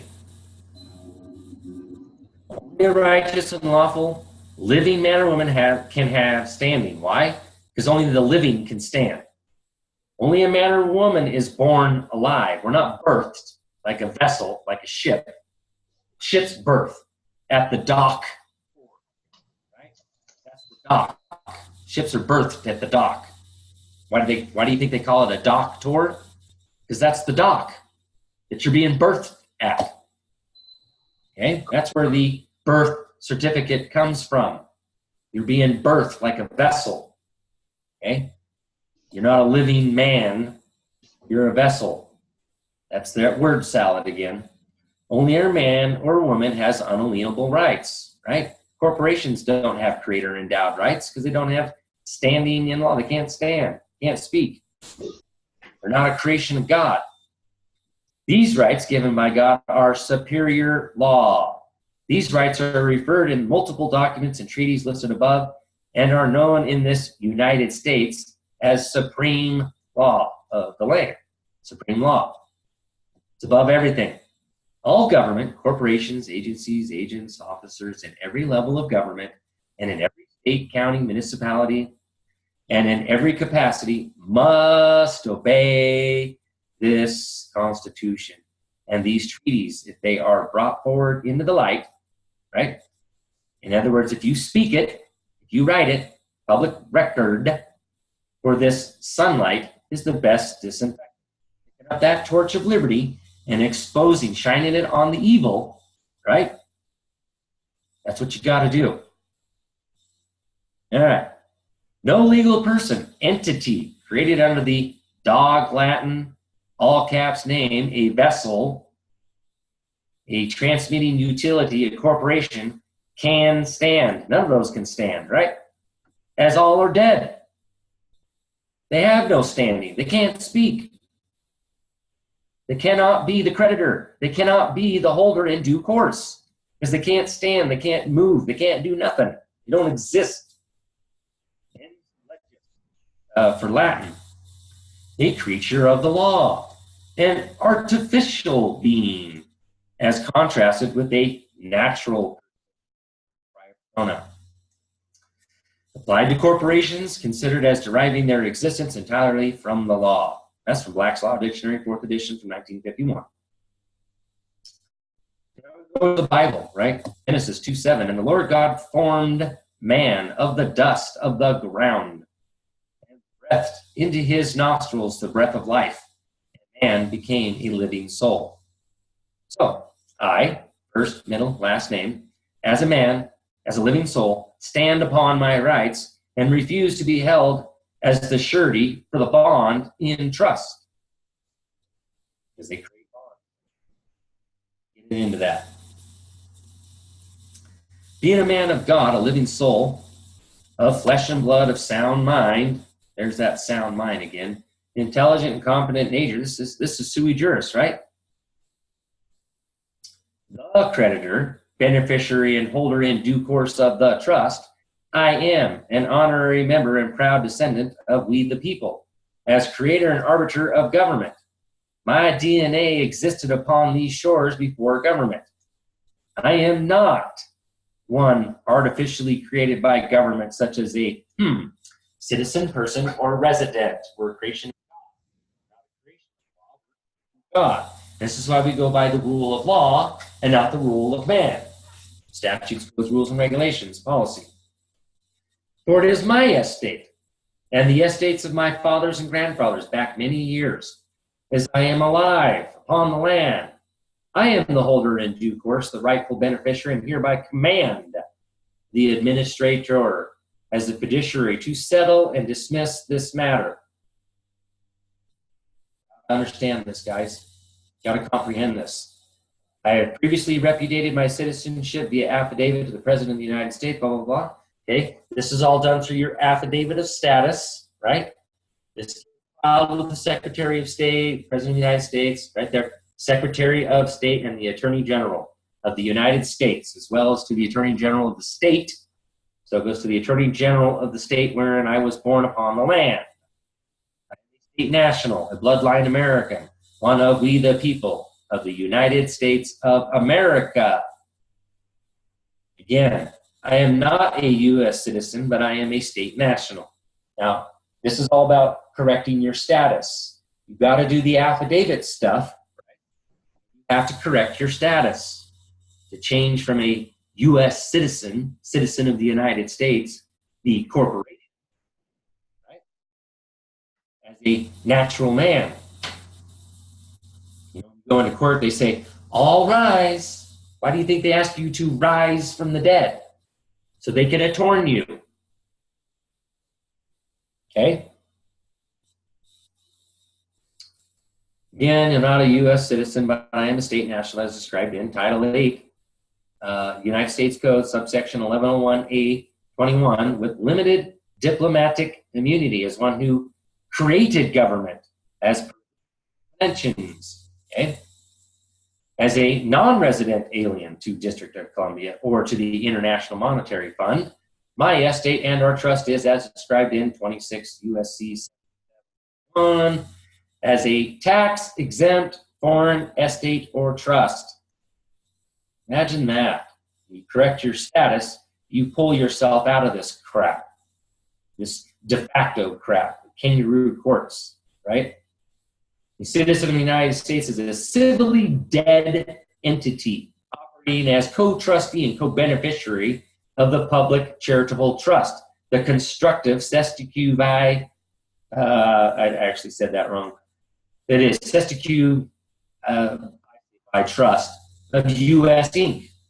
Corporation under the 14th Amendment, which upholds the debt of the USA and U.S. Inc. It's in the Congressional Record, June 13, 1967, pages 15,641 through 15,646, if you'd like to go read it. The defendant as charged above is described as a dead entity. As such, it has no labor to earn of its own through its own efforts or its own blood, because a dead person, right, can't go labor to pay the debt. Hey, Kirk, real quick, let me ask a question. Nick just posted a very interesting question here. Does this also need to couple with an authenticated birth certificate, making you holder in due course? Or is that covered later in the document? It is covered later, but the thing is isn't the birth certificate constructive fraud? So it's void for any effect. We're not birthed. We're not a frickin' ship, right? We're not a corporation. We're not an entity. I don't know, dude. My ass is pretty big, man. I could pass for a submarine any day. I love it. I'm It's all sorry. I couldn't resist. I know. This is all constructive fraud, and I'm going to get to the fraud part here in a minute. We'll get there. Okay, I'll mute again. I just wanted to pass that out there real quick. You're good. The defendant is charged above, and see, you notice what we're doing here is the defendant, as charged above. This is given your rebuttal. Your affidavit of status is going to be filed, right, like what we said there, with the President of the United States, the Attorney General, the Secretary of State, right? That puts them on notice that you've changed your status. You don't need a frickin' birth certificate to do that. You get to determine your own status, like I read in the beginning there, right? Capable on its face, giving remedy to the state of Idaho Corporation. Again, franchises. Each state is a franchise of the federal corporation for 1871 and 1933. Okay? So, nor can the fictional entity, the state of Idaho, bring its jurisdiction against the man. But you have to correct your status. Only against the person, which I refute as fraud, because it is a creation of the state. Right? We'll get into that 8 elements of a contract, so you'll understand how all of these contracts are void. And like what I read earlier there, I rescind all of those signatures. They're all of those contracts, are void for any effect. Okay? And this is why it totally destroys any case anywhere around the world. Once you learn this stuff, there ain't no man around the world that's going to be able to touch you. Unless you actually cause injury or harm to another man, and they follow due process of law, affidavit, give you the notice and opportunity to be heard before you are deprived of your life, your liberty, or your property. And go get a grand jury indictment. If you fail to respond or try and work it out with them, and you can't work it out with them, then and only then, and that takes 21 days, right? You can't come to a reasonable conclusion based in reality and get it agreed upon, then you go to the common law court. Right? I set out on this ground, which I suppose to be self-evident, right out of the Declaration of Independence, that the earth belongs in usufruct to the living, because that's what God said, right? In the beginning, God created the heavens and the earth. This is why in the code that it says no bank can own land. Imagine that. There's some constructive fraud for you. That the deed. I had to look this up because that was a new word for me. Usufruct. It's the right to enjoy and use the advantages of another's property short of destruction or waste or abuse. Never heard that word before. Learn something new every day, huh? So, yeah, this is why you have like, let's say you want to build something on the side of your house.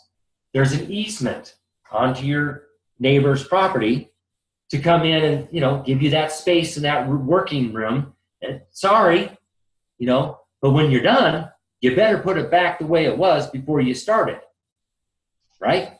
Because that would be under that usufruct. You can't cause damage to the property without fixing it.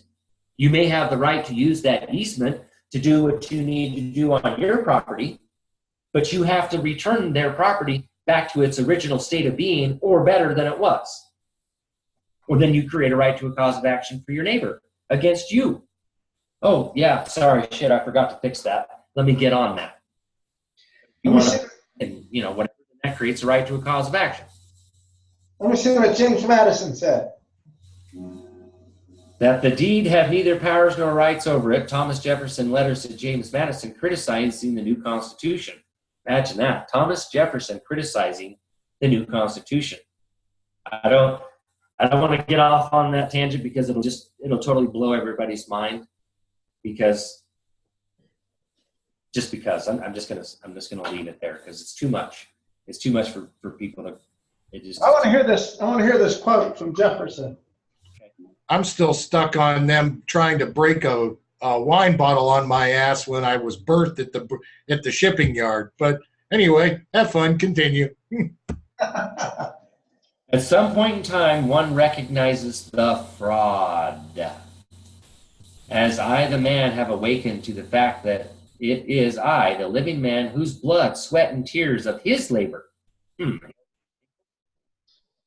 man's, right, of his labor, the man's labor, that has been fraudulently held as surety and as the debtor, when in reality it is I that is truly the holder in due course and the actual creditor.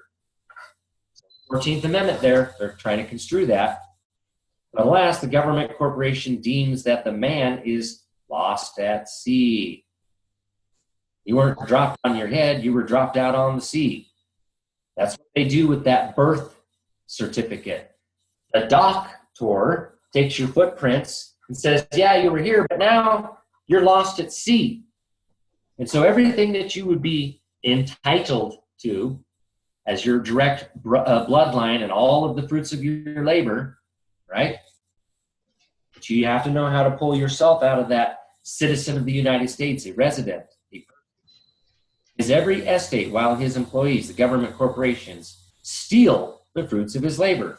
Peonage, debt slaves, human trafficking, part 2. I'd like to remind you that I don't know if this goes into that what Jefferson said. So people might want to go read that for themselves. Look that up.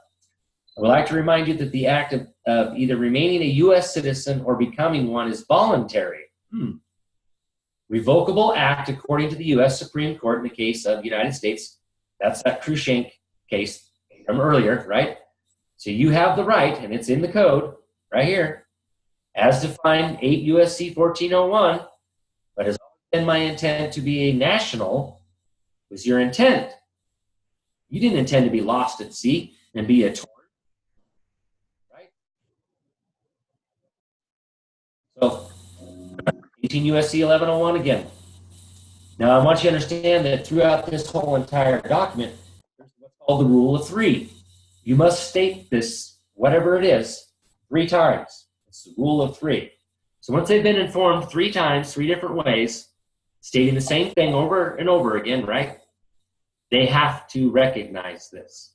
And that's in everything. Rule of 3. Okay? So it has never been my intent to be a U.S. citizen.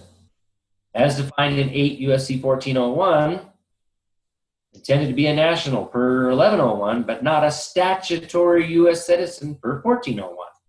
Okay? You have to make it clear. That's almost like 3 times right there. Because you already said it once up here earlier in your affidavit of status. Now we're talking about standing in law.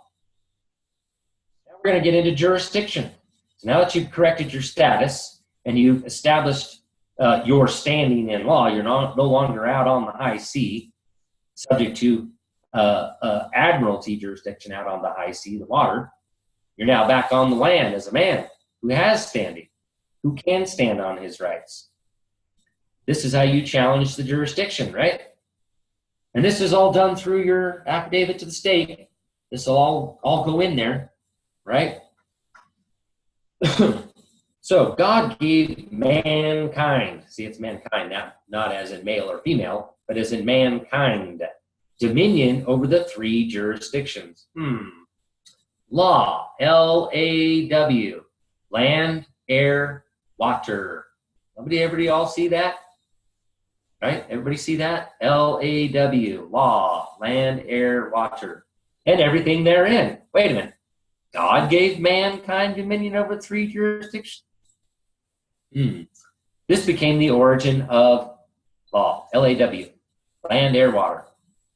Later, Moses brought down from the mount the 10 commandments. This became known as God's law. Okay.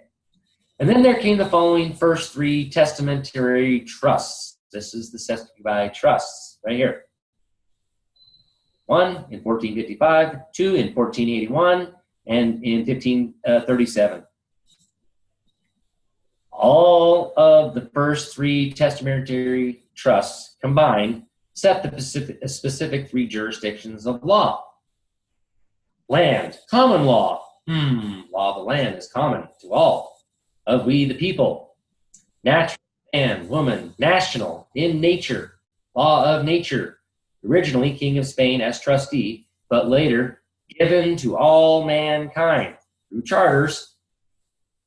The King of Spain gave this all to us, right? The heir, ecclesiastical law, canon law. So canon law has to do with heir. Wrong jurisdiction, ain't it?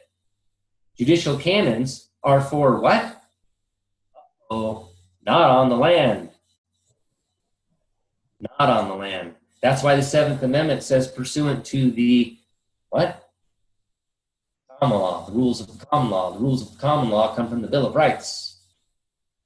That's due process of law. The Bill of Rights is the due process. Not judicial canons, right? Heir, ecclesiastical law, canon law, moral, souls, trusts, global in nature, Vatican as trustee. This is part of what we're being subjected to. Extending that ancient limitation of jurisdiction. Water, admiralty law or commerce. Shipping, vessels, ports, goods, tax, international in nature, contractual in nature. What are we talking about there? As admiralty?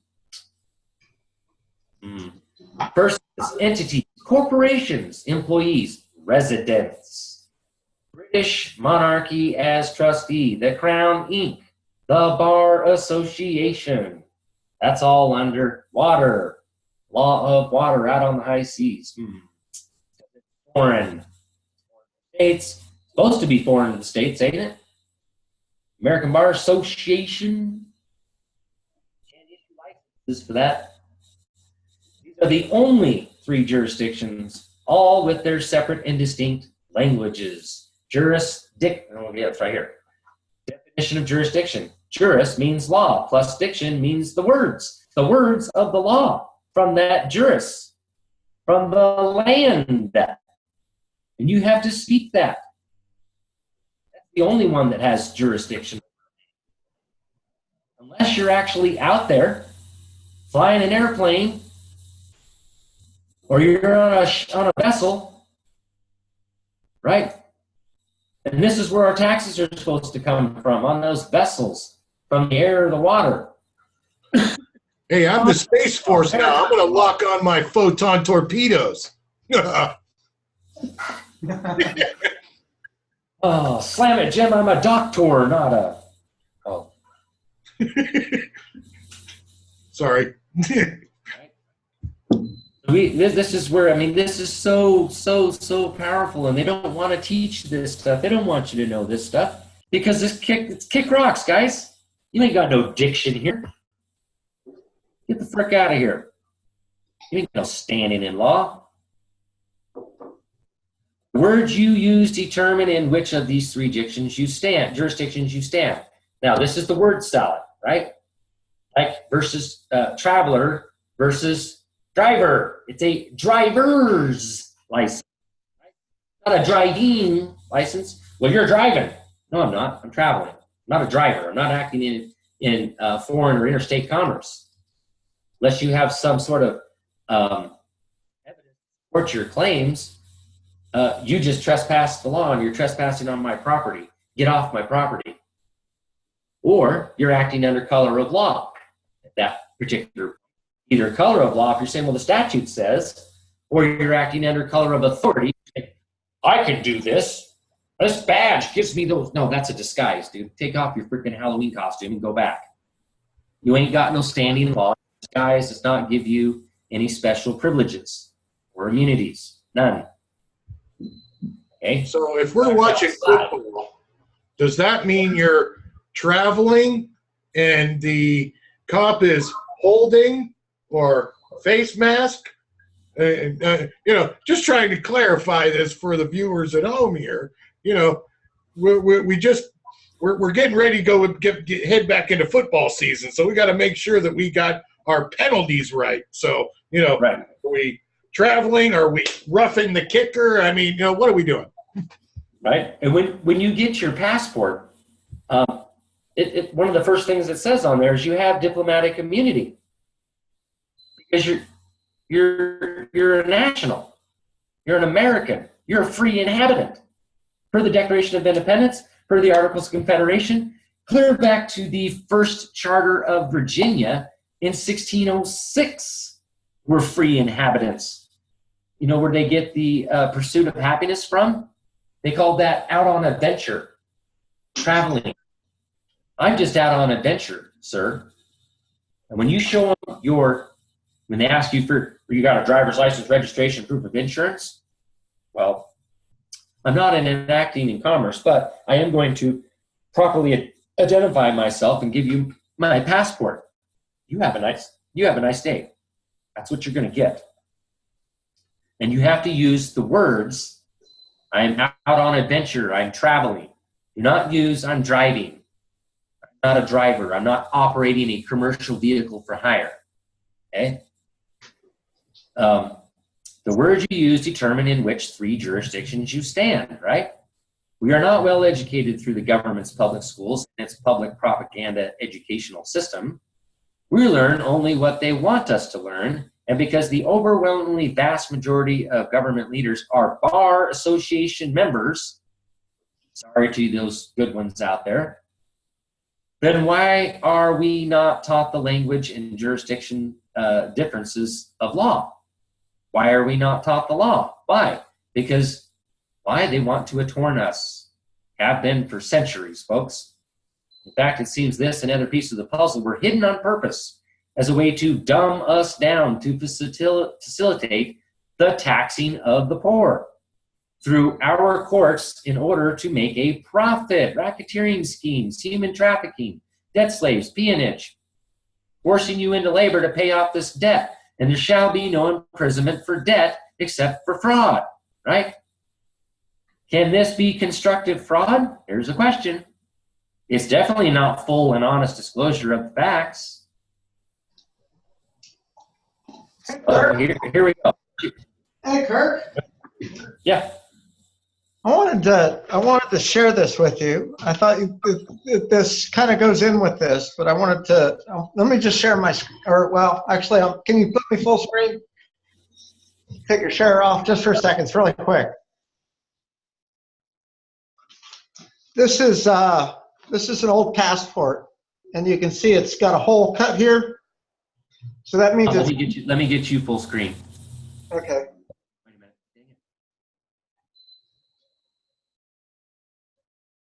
Dang it. Is it okay? So this is a passport. You can see it's got holes cut in here. That means it's canceled. So I had to send this in and get a new passport. But if you, I don't know if you can read that. You're covering up your mic, bro. I can't hear you. Can you hear me now? Can you hear me? Can you hear me? Yeah, speak into your microphone. Well, can you hear me back here? Yeah. That's odd. When I stand here, you can't hear? It's when you put that passport in front of the microphone. Ah, I see. Okay. Well, I'm going to read this to you. Yes, please do. This is an old passport that was canceled. It says the Secretary of State of the United States of America hereby requests all who it may concern to permit the citizen / national of the United States named herein to pass without delay, hindrance, and in case of need to give all lawful aid and protection. So here's what I thought was interesting about this. This is an old passport. This one expired in 2009. It expired in 2009. But it says person or permit the citizen / national. This is a new passport. This is my current passport. It's still active. And this is the same page. Page 2. It doesn't say national anymore. And I don't think it says I don't see where it says to permit this national anymore. So I just found that interesting. I thought I would share it. Well, this is part of, see, your passport will depend on your status. So you have to correct your status, and when you go to get your passport, you make sure that you put in there that you're a national. And they already have your affidavit of status when you file it with the Secretary of the United States and the Attorney General and the President. So when you go to apply for your passport, you'll get a different passport because David's passport looks totally different. And I what caught my eye on that was in Mr. Straight's paperwork that you were just sharing. He talked about being a national of this country. Yep. And the old passport said citizen/national. And now it seems like they've taken it all away. Yeah. When you correct your status and you file this affidavit of status, right, with the government, Secretary of the State of the United States of America, right, the United States, and the Attorney General of the United States and the President of the United States, you're informing them that you're correcting your status. You are claiming per the United States Code how to do it. Just run over that. We're down on some time here. We haven't even gotten to the 8 elements of jurisdiction or contracts, but we're just about done here. So here's an example one. As one of we the people, a free man, I travel in private upon the roadways in my automobile or carriage, car. That's where car comes from, is carriage. It's short for carriage. Or by any other means that I determine expedient, in safety and without molestation, while being secure in my property and my papers, using only my passport as my protection and my identification, as it is my right of locomotion. Choo-choo, vroom, vroom. I am lawful. Okay? So that's what you can say right there. What are you doing? Well, the people, a free man, on the land.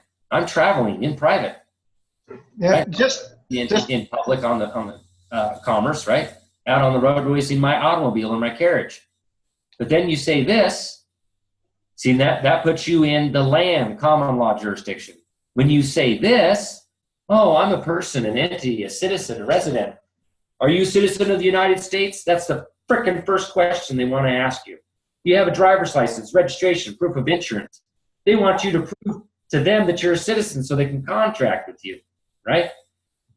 Government, I drive or operate my motor vehicle upon the highways when in possession of a driver's license. I'm operating in commerce if I'm following all rules, codes, right? Code, statutes, ordinance, which are all corporate bylaws.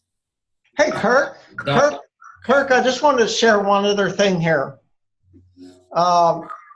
So President Obama was elected, is it 2009, I believe? Yeah. Yeah, he was elected 2009. So this was interesting. I'm gonna share this. Take it off the screen share just really quick. I'm gonna do this 2 seconds. I really need to get through this, John. All right. Well, it was interesting. This was an older one that was canceled. Same language, citizen and national. This is the one, same language, citizen and national. This was issued in November of 2009, where it takes off the citizen national part of it, which was when Obama was elected. Coincidence, maybe, just saying, but it looks fishy to me. Sorry, Kirk, go ahead, man. Well, that's a good point to make there because it puts the timeline out there. But the thing is when you do this affidavit of status, you will get a totally different verbiage on the front of your passport. So, all laws but merely land, air, and water, LAW, right? According to Genesis, the whole Holy Bible, right? God said, let us make man in our image after our likeness and let them have dominion. So God created man in his own image. I mean, this stuff's all here. The Bar Association routinely, incorrectly, and purposely exchanges the word salad, the word venue. We've talked about this before, right, Chris? And other words, replacing them with the word jurisdiction to confuse the people, the state nationals, and the citizens. Venue is not jurisdiction. The land is the jurisdiction.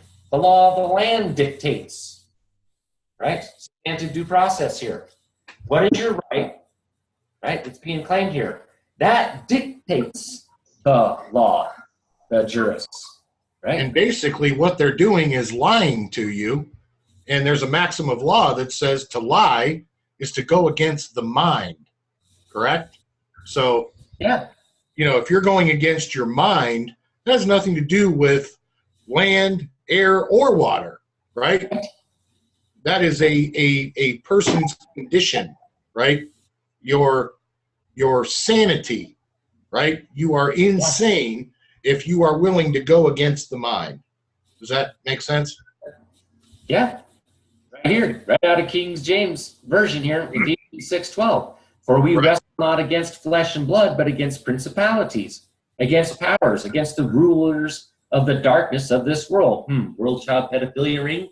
This is all greed and money, right? Against spiritual wickedness in high places. Governments have no jurisdiction over man. Governments have jurisdiction only over artificial entities and over its own employees. Right. That's right out of the Holy Bible. Inasmuch as every government is an artificial person, because, again, government doesn't exist. It's a figment of the imagination. Constitutions are the internal dictates of the mind. Right. Your constitution, your internal dictates of your mind. Inasmuch as every government is an artificial person, an abstraction, and a creature of the mind only with other artificial persons, the imaginer, having neither actuality nor substance, is foreclosed from creating and attaining parity with the tangible. This is the intangible. The intangible cannot sue the tangible. This is why they have to convert you through the 14th Amendment into an intangible, a corporate entity, so that they can attorn you. And that's why they're preying on your ignorance. The legal manifestation of this is that no government, as well as any law, agency, aspect, court, etc., can concern itself with anything other than corporate, artificial persons, and the contracts between them, not between the contracts between man and man. Why? Again, natural rights and civil rights have nothing to do with the establishment, support, or management of the government. That is not what government was instituted for. That's American Volume 15, Civil Rights Section 2. It's You also about done? Kirk, you about done with this one? Are we? How close are we? trying to get there, bro. I just my 2-cent knee-jerk reaction on this document. A lot of good stuff in here. Mm-hmm. I think I saw somebody write that it's called the never perfect document. Yes. And what I would say about that is I think we can be in more than one place at a time. We can have dual citizenship. And I think this is important to note about the passport that I shared earlier. It said citizen/national. And I think we can be in two places. Still trying to get you into the citizen status. Well, now here's the thing. Government is instituted for the safety, happiness, and well-being of the people. And to that end, we have a right to reform, alter, or abolish. But there is a benefit to being a citizen in that the government is instituted for our safety, happiness, and well-being. No. Citizen is a public servant, a member of the corporation. You're either a member of the legislative branch, executive branch, or judicial branch, both of the United States or the states. That's a citizen of the United States.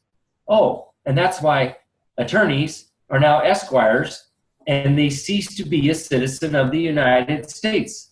They're foreign agents. They have to have a foreign agent registration. Every single, and see, because of this, because of the Reconstruction Act of 1871, every single one of our elected officials has to have a foreign agent registration. All seats in our form of government are vacant. There isn't one seat in our form of government in our republic that is filled. These are all foreign corporations. That's in here. But so some people know about these. No sanction can be imposed absent proof of jurisdiction. And I went over this one here just not too long ago. Once jurisdiction is challenged, jurisdiction cannot be assumed. It must be proved to exist. And the one I read has to be in and on the record. And it has to be proved by the moving party. That's corpus juris secundum. Jurisdiction, once challenged, cannot be assumed and must be timely proven and emphatically decided. Maine versus Thibodeau, that's a really good one to read. All right, here it is. Congress declares the Bible the Word of God, right? Public Law 97-280, October 4th, 1982, which we didn't really need this. Kirk, really quick, citizen. I want to define it under Black's Law Dictionary, and I want to compare because I have this is the fifth edition and the 10th edition. I'm going to read you the 5th edition first. One who, under the Constitution and laws of the United States or of a particular state, is a member of a political community, owing allegiance and being entitled to the enjoyment of full civil rights, all persons born or naturalized in the United States and subject to the jurisdiction thereof, all citizens of the United States and states wherein. Key point here, in the 5th edition, it says, one who under the Constitution and laws of the United States is a member of the political community. In the 10th edition, they took that out. Mm-hmm. And in the 10th edition, it just says someone who by either birth or naturalization is a member of the community. Do you notice between the 5th edition and the 10th edition, they took out under the Constitution and laws of the United States? They took that out. And I think that's very, very important to note. Well, it's significant in that they're trying to do away this bar association through their dumbing down process is trying to literally go all the way around the Constitution and basically invalidate it so they can assert this new world order control, right? Yep.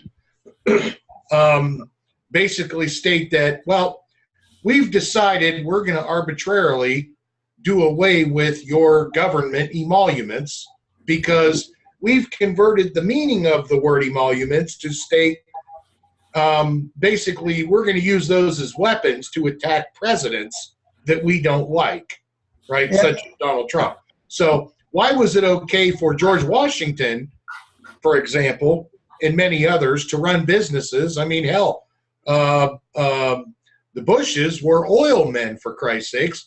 You know, they made more money than God while they were in office. So why was it okay for them to do it? But when Trump rents his, leases his hotel rooms to whoever, he's now all of a sudden in violation of this brand new 1991 definition of the emoluments clause. See what I'm saying? This bullshit in their word salad, this is kind of the, you know, I'm the anti-matter to the Bar Association. If one is matter and one is anti-matter, then, you know, I am the opposite of them. So here's what I got, and I love this. I love this presentation, Kirk. It establishes the fundamental rights that we have and our standing in the law. And I think it was, you know, in many respects, beautifully done. But I think it's really important to note on the passport that before 2009, when Obama was elected, that we were citizens and natural persons. Right. Or yeah, it's both. It's both. It's a dual status. You're a citizen as well as a natural person. Yeah, if you're a public servant, you're a citizen of the United States. I think when you take that and you combine the Law of Nations, written by Amr D. Patel, the definition of a citizen is one of the public servants belonging to the body politic. If you're involved in politics, you're elected to a position of public trust, you're a citizen of the United States. Otherwise, you're a free inhabitant. You're an American national. Now here's the thing though. How the hell do you change the definition of a citizen? A word is a word. It's bullshit word salad. Fucking bar go between the 5th edition and the 10th edition and change the definition of a citizen. Because bullshit word salad. That's my standing joke. This is prima salad shooter. I'm gonna stop them. This is prima facie evidence. That's in there. Prima facie evidence. It's in here. You cannot change the definition of a word. You can't. It doesn't fucking change. And so they take out between the 5th edition and the 10th edition, they take out under the laws of the Constitution because they're trying to do away with the Constitution. I had a discussion with a guy at work today, and I said, no, the Constitution is freaking genius. These guys went through hell with corrupt courts and corrupt government under the crown, and they put in place securities to protect that under our constitutions. And, right. And my colleague is like, well, there's a lot of smart people out there that say that the Constitution is outdated. These smart people are trying to steal our rights that have been established under natural and human law enumerated in our Constitution. This is what's happening. We've got to get back to the Constitution, people. The problem is the Constitution is a fraud. Well, let me just do this. Let's skip the Constitution. Let's go back to the Declaration, right? These are declared acts of tyranny. Here's an example of one. For taking away our charters, abolishing our most valuable laws, and altering fundamentally the forms of our governments, right? So the fact that this 88-page document is even necessary is for proof positive that they have repeated this declared act of tyranny, right? Yeah, I can take 88 pages and sum it up into one fucking sentence. Mm-hmm. I mean, really? So let me get through this, guys.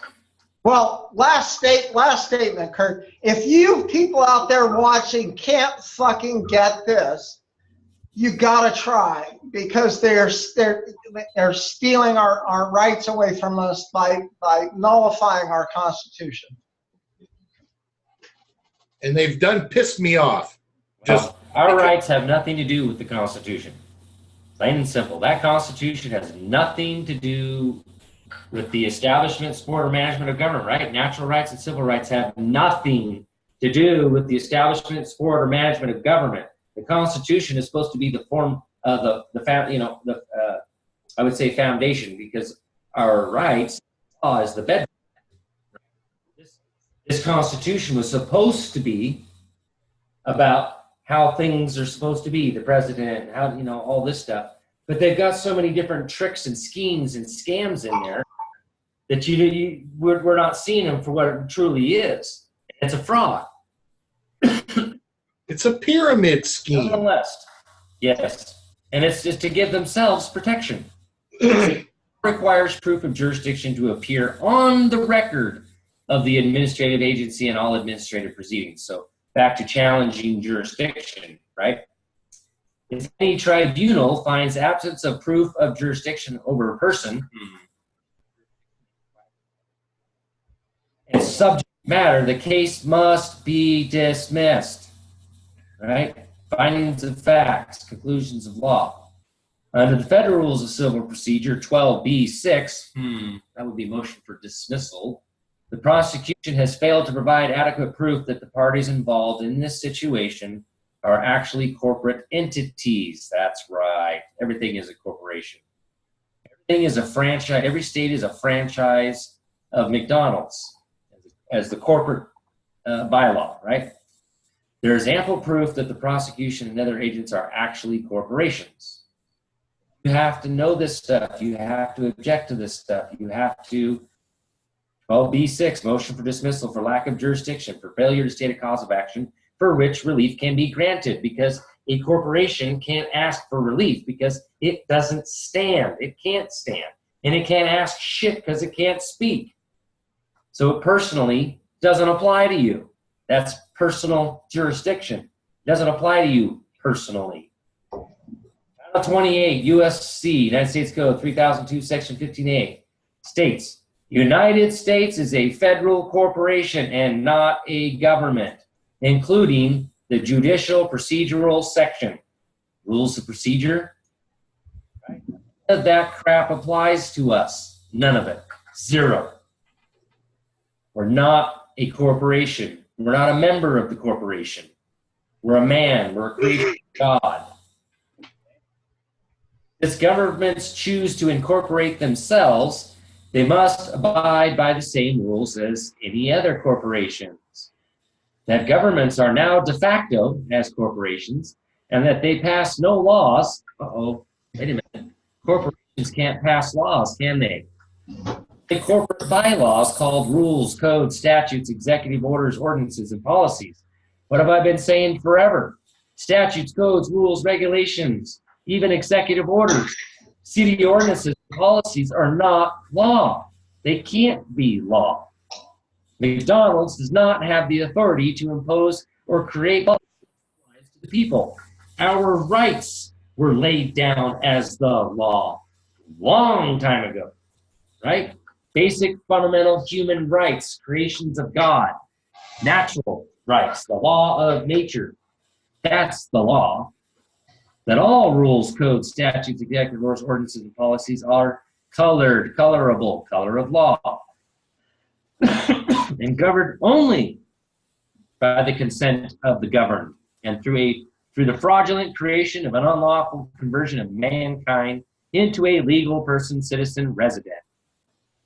Now we're going to get into that fraud, right? A court has no jurisdiction to determine its own jurisdiction. For a basic issue in any case before a tribunal is its power to act, and a court must have the authority to decide that question in the first instance. Why? Because we're the law savior. We're the one that establishes the jurisdiction through our affidavits, right? And in rebuttal, that's not true. In fact, this is the truth. All right. Page 20, it should be right here, 25. Did I miss a page?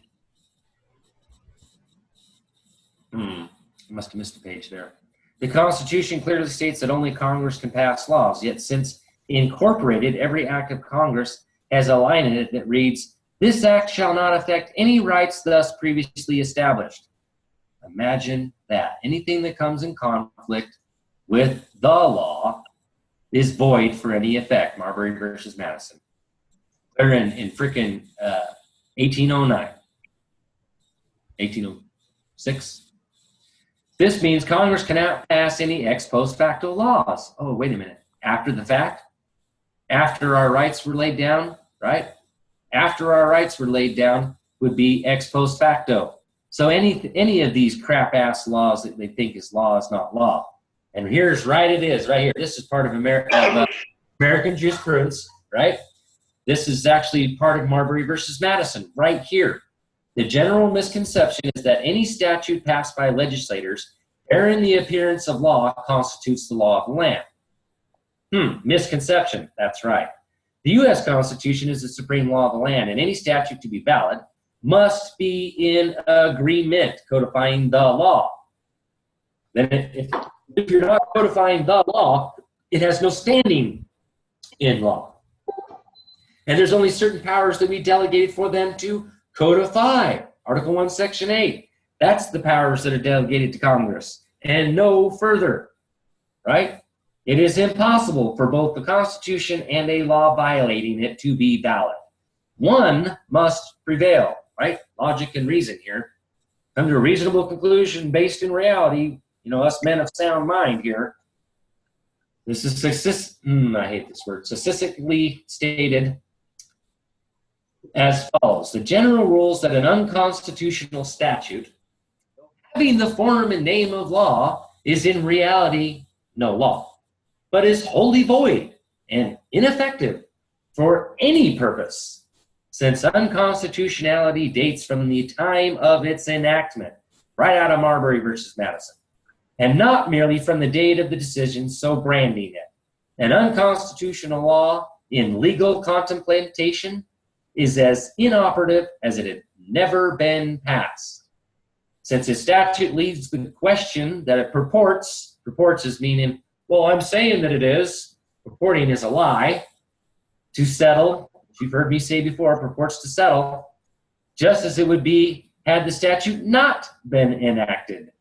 Since an unconstitutional law is void, the general principles follow that it imposes no duties, confers no rights, creates no office, bestows no power or authority on anyone, affords no protection, and justifies no acts performed under it. I mean, that's basically right out of Marbury versus Madison. The void act cannot be legally consistent with a valid one. An unconstitutional law cannot operate to supersede an existing valid law. Your rights, right? Indeed, insofar as a statute runs counter to the fundamental law of the land, it is superseded thereby. That's why you cannot codify due process of the law, because it comes from the law of the land, the fundamental law. Statutes that alter the fundamental law are void from its inception. So like, oh, well, under the Juvenile Protection Act, you don't have a right to a trial by jury. Wrong. You cannot alter the fundamental law through color of law, statutes, right? The thing about fraud, here's the fraud. At some point in time, it must be recognized, learned, and vitiated. Only then is justice obtained. Only then is liberty achieved. Well, that sounds like the second time that's been said in this document. Now we get into the contracts. Here's the living story of the fraud of the Sestukai Trust, right? Of 666.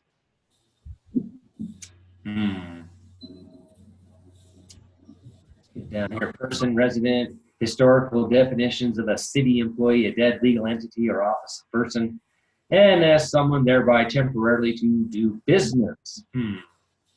But if you read Marbury versus Madison, right? Now, versus the right to contract your labor and carry on your private business in the private.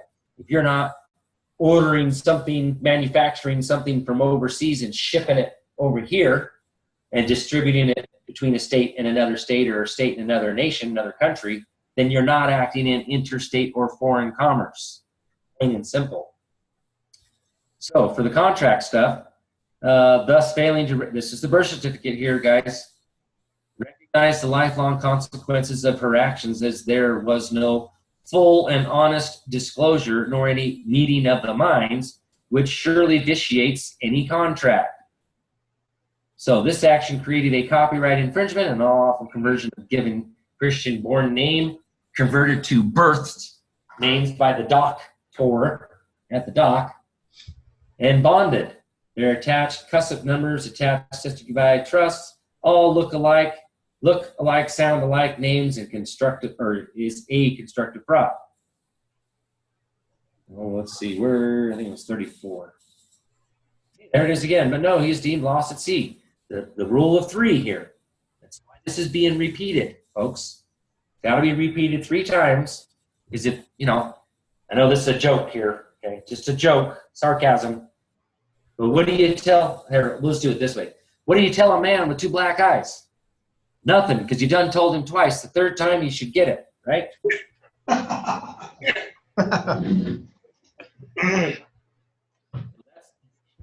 funny there, sorry, but that's what do you say to a guy that walks into a bar? Dumbass. dumbass. Okay. Let's get down.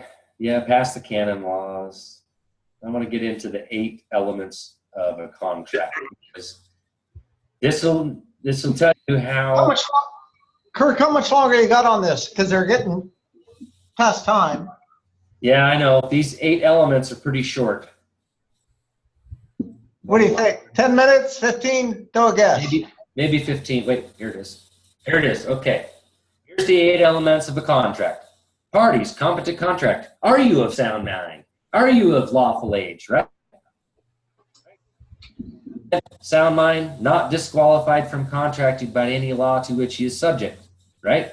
So you can't contract on a subject that you have no authority to contract on. A flaw in capacity may be due to minority. Lunacy. You're a frickin' condemned insane. You can't contract. Drunkenness. Well, you're drunk, right? You can't contract. Right?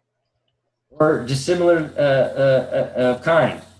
Similarity, right? Different kinds of people can't contract. People in person can't contract. I can't contract with McDonald's to go over to Burger King. Now, I could contract with McDonald's to be a member of that, receive pay, right? I can do that. But I can't waive any of my rights. Can't do that, especially unalienable rights. You can't put a lien on them. And because where they come from in law, they come from God. We can't even give them away, right? Parties should be of the same kind, being either legal fiction actors or natural living men or women, allowing more than 2 parties, but never a mixture of these kinds in their respective jurisdictions. That's number 1. Are you a competent party to contract? And is the other party a competent party to contract? Yes or no? This is all black and white stuff, guys. There is no gray area. Number 2, free and genuine consent, fully informed kind of thing. Consent of the parties to the agreement must be free and genuine without scheme, scam, or fraud, right? The consent of the parties should not be obtained by misrepresentation, fraud, undue influence. Like at the hospital when you just had a baby. You don't walk up to her and say, here, sign this contract. It's void for any effect right here. Coercion. Under duress. Under duress, threat, or coercion, right? If the consent is obtained by any of these means, then the contract is not valid or legally lawful enforcement. It's void for any effect because fraud vitiates everything. Everything, capital T. Number 3, this is the great one, full disclosure. At the time of the contract, you have to have full disclosure. The complete terms and conditions of the contract must be disclosed. So when negotiating a contract, you can go, well, I don't agree with this clause, and I cross that out, and you put your initials next to that because you're saying, I don't consent to this. So full disclosure is the step of providing all material information or telling the whole truth. The whole truth and nothing but the truth, right? About the matter, subject matter, which may influence the decision-making of the other party or parties before they decide to enter into a contract. If either party fails to make full disclosure, the contract is null and void. Right? Number 4, valuable consideration. That right there is, hey, this must be mutually beneficial. Value for value. If the value on one side is different, this would be the scales of justice, not the scale of equity.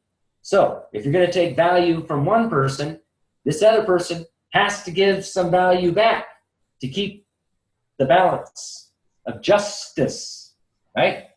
The consideration is something of value possessed by the parties. Your rights. You own your rights. You possess your rights because they come from God. They gift from God, right? To the contract table, right? So when you sit down to do the contract, you have to have something of value to exchange. This something of value is bargained for and given in exchange for a promise or a performance, right? The parties must each receive a benefit and each suffer a detriment. Profit and loss, right? Enforceable, a contract must have valuable consideration. A contract is unenforceable if it has insufficient or unequal consideration without agreement. Okay? Certainty of terms. The terms and conditions of the contract must be fully disclosed and agreed upon and must be certain and fixed. No unambiguity, right? You can't be like, oh, well, this might mean. Now, it's got to be certain. It's got to be fixed. 2 + 2 = 4. Any subsequent variation of terms must be agreed. So if you're going to change the definition of something, it must be in that contract. Kirk, this invalidates every retainer that every bullshit attorney has ever forced a litigant to fucking sign. That's exactly what this does, because there's no certainty of terms. There's no valuable consideration. They're not putting anything out there. That's right. And here's where we go with this. There's actually a maxim of law that defends against all of this crap, and it is a person is considered a possessor who has ceased possession through injury or fraud. Yep. That's actually a maxim of law. Yes, so, indeed it is. To claim these false jurisdictions or these falsified contracts, I mean, call it whatever you want. It's all bullshit and word salad, if you ask me. But say that maxim again. A person is considered the possessor. Hang on a minute. Let me pull it back up because I'll make sure I quote it just correctly. Here it is. A person is considered a possessor, right? Meaning it's in your possession, who ceased possession through injury or fraud. So in other words, they come in and they take your kids through, which causes you injury, and they do it under fraud because they bullshit their way in the door and pick a word salad. Doesn't change the fact you are still the possessor, even though your kids are quote unquote wards of the state or pursuant to their word salad. That's bullshit. That's constructive fraud, whether it's intrinsic or extrinsic. It doesn't matter. Your children are your possession. They're right? showing their badge is constructive. Well, that's a badge of fraud. So, Chris, can you give me the first 2 words of that in Latin? Yeah, it's PROSSESSORE.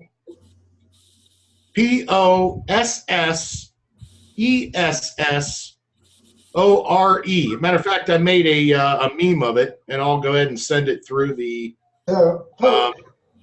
Professory is the maxim. I'll put it in the chat. Thank you, sir. There you go. So, number 6, meeting of the minds. A meeting of the minds consensus ad item. Whatever. That basically means the both of you, and this is something outside of the contract, right? This is when we go into fraud and entering into a contract that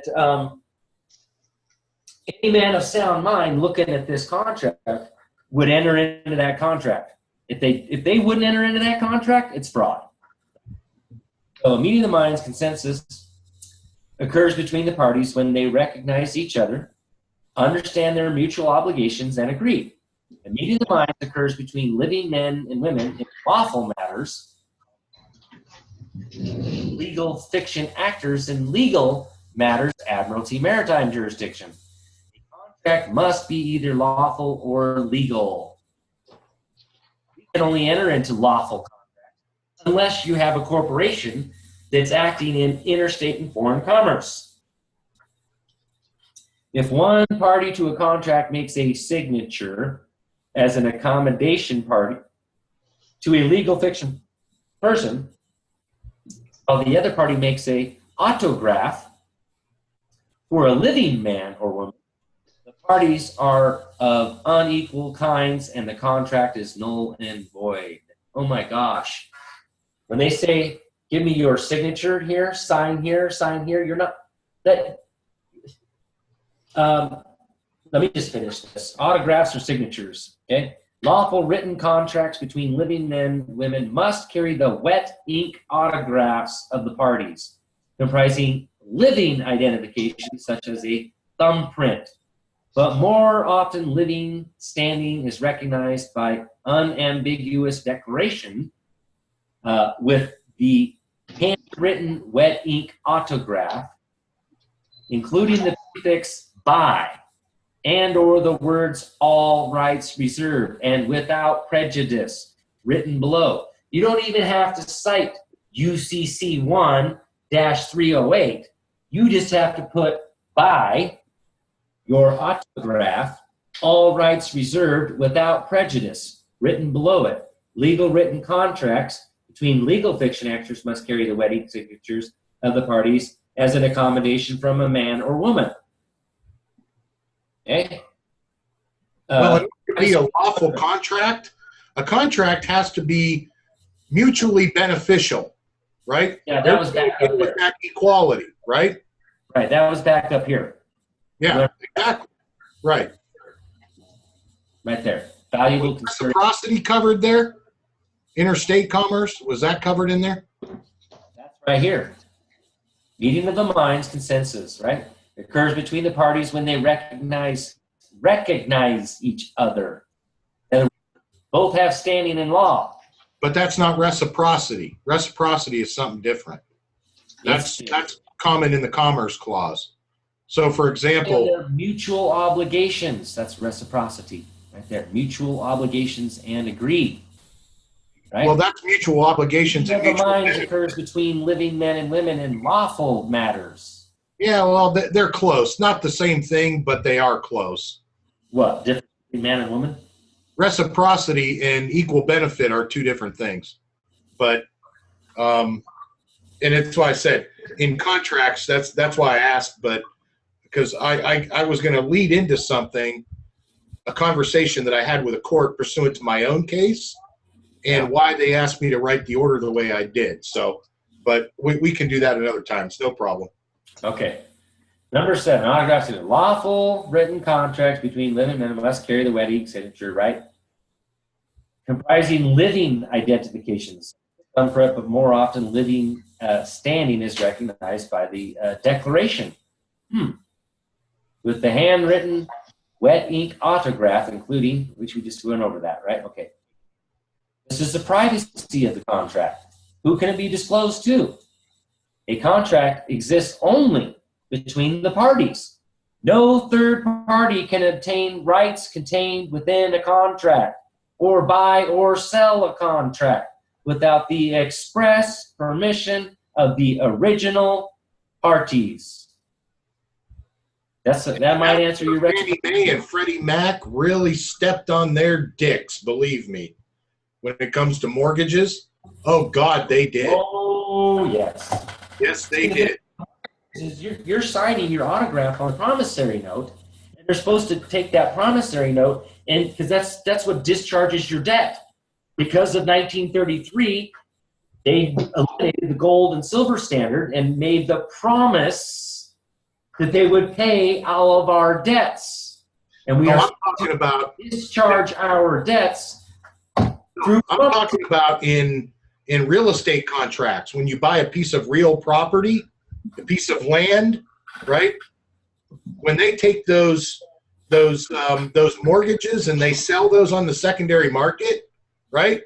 They can't do that. That's an unlawful sale of a contract. They can't do that because you didn't contract with Fannie Mae or Freddie Mac, and like they said, no third party selling. Huh? No third party. Right. But when we get into things like reciprocity, where's the mutual benefit to selling that debt or selling that mortgage? Because if I want to walk into the bank of First National, whatever the fuck it is, I want to walk in there and pay that debt, only to find out that mortgage was sold to a third party under the Fannie Mae or Freddie Mac, that secondary market. Right? As soon as they did that, they gave away all rights to collect the debt pursuant to the mortgage. So literally, they just gave you a house or a piece of land. But the thing is the promissory note that you autograph, right? Right. The promissory note to discharge the debt on the loan. They get paid. They cash that promissory note in, right? Exactly. Okay. This is what happens in bankruptcy courts or foreclosure, right? Foreclosure courts.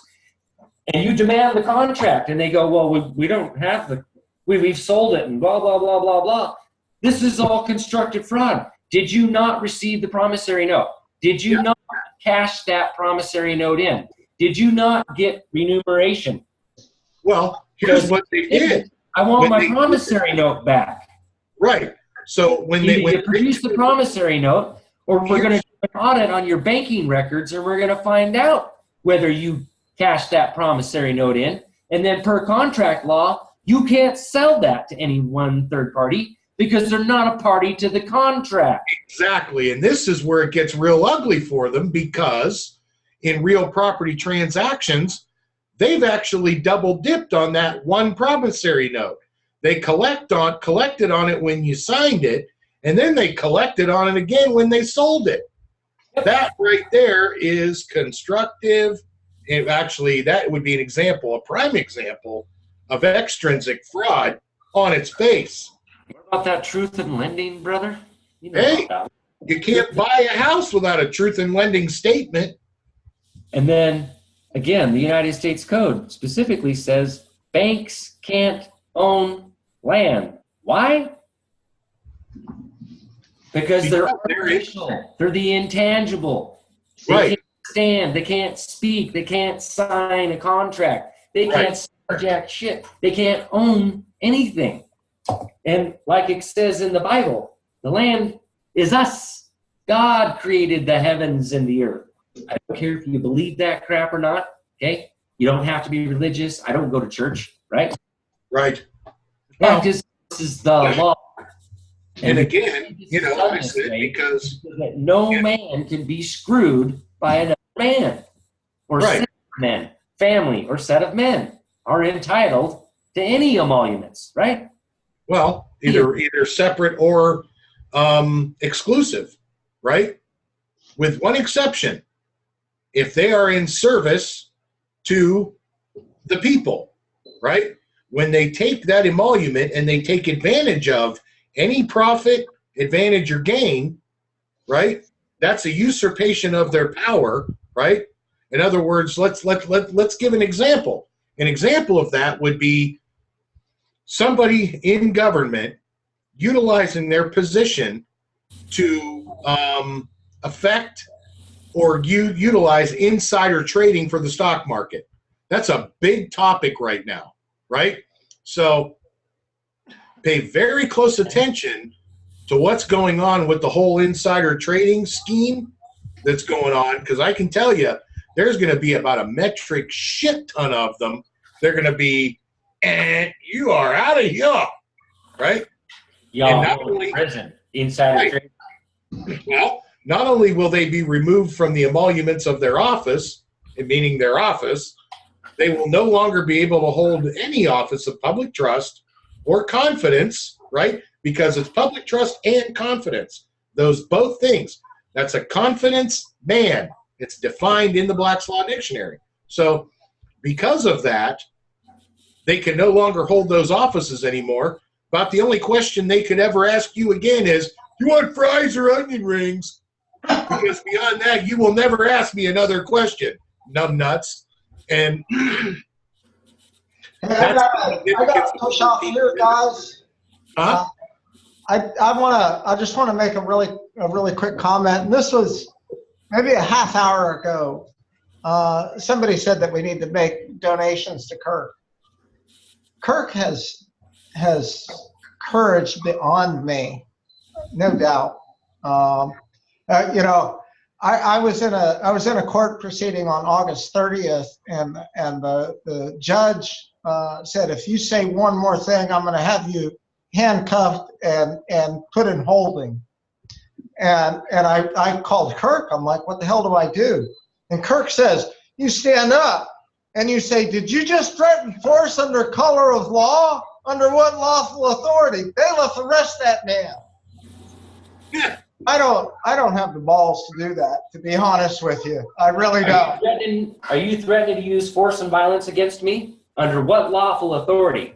Because when you're asking them that, is one, is you're declaring in open court and on the record that somebody is threatening to use force and violence against you, which is repugnant to our form of government and the law of nature. Naturally, you cannot use force and violence against another man.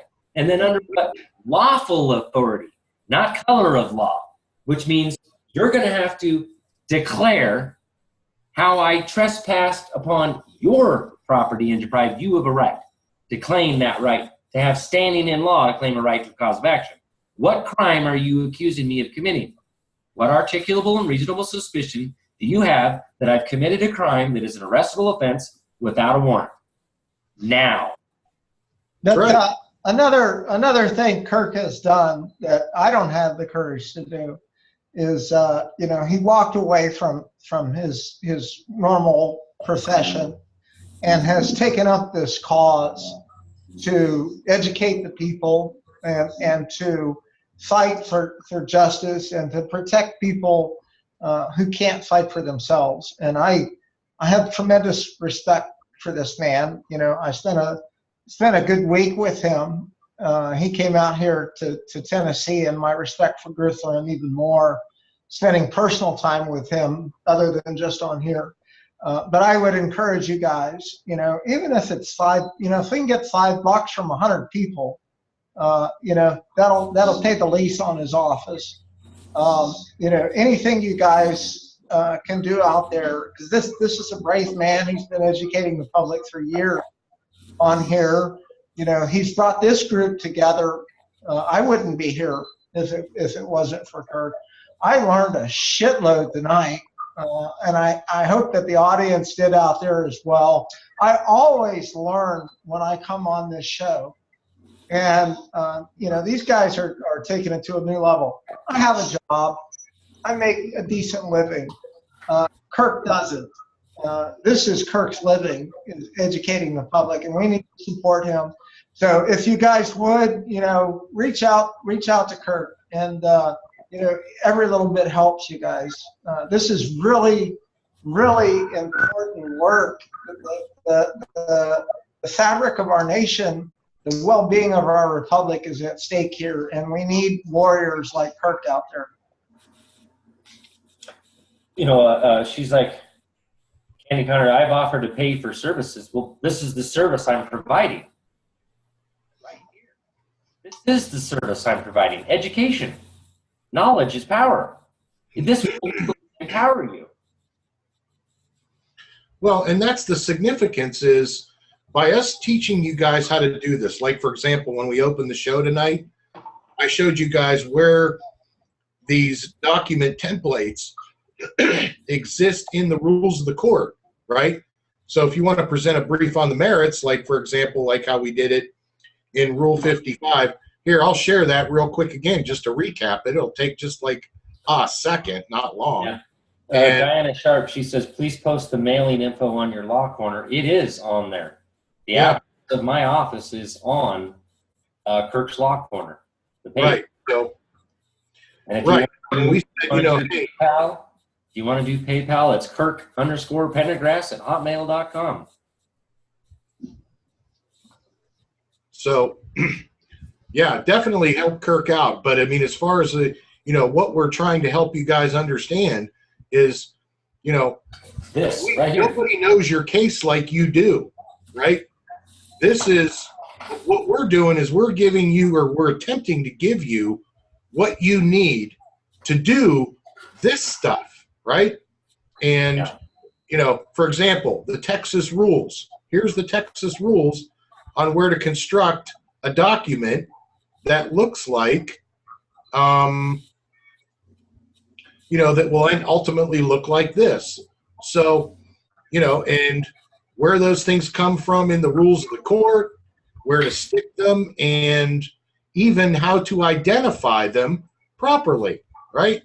55.2A, 55.2B, C, and so on and so forth.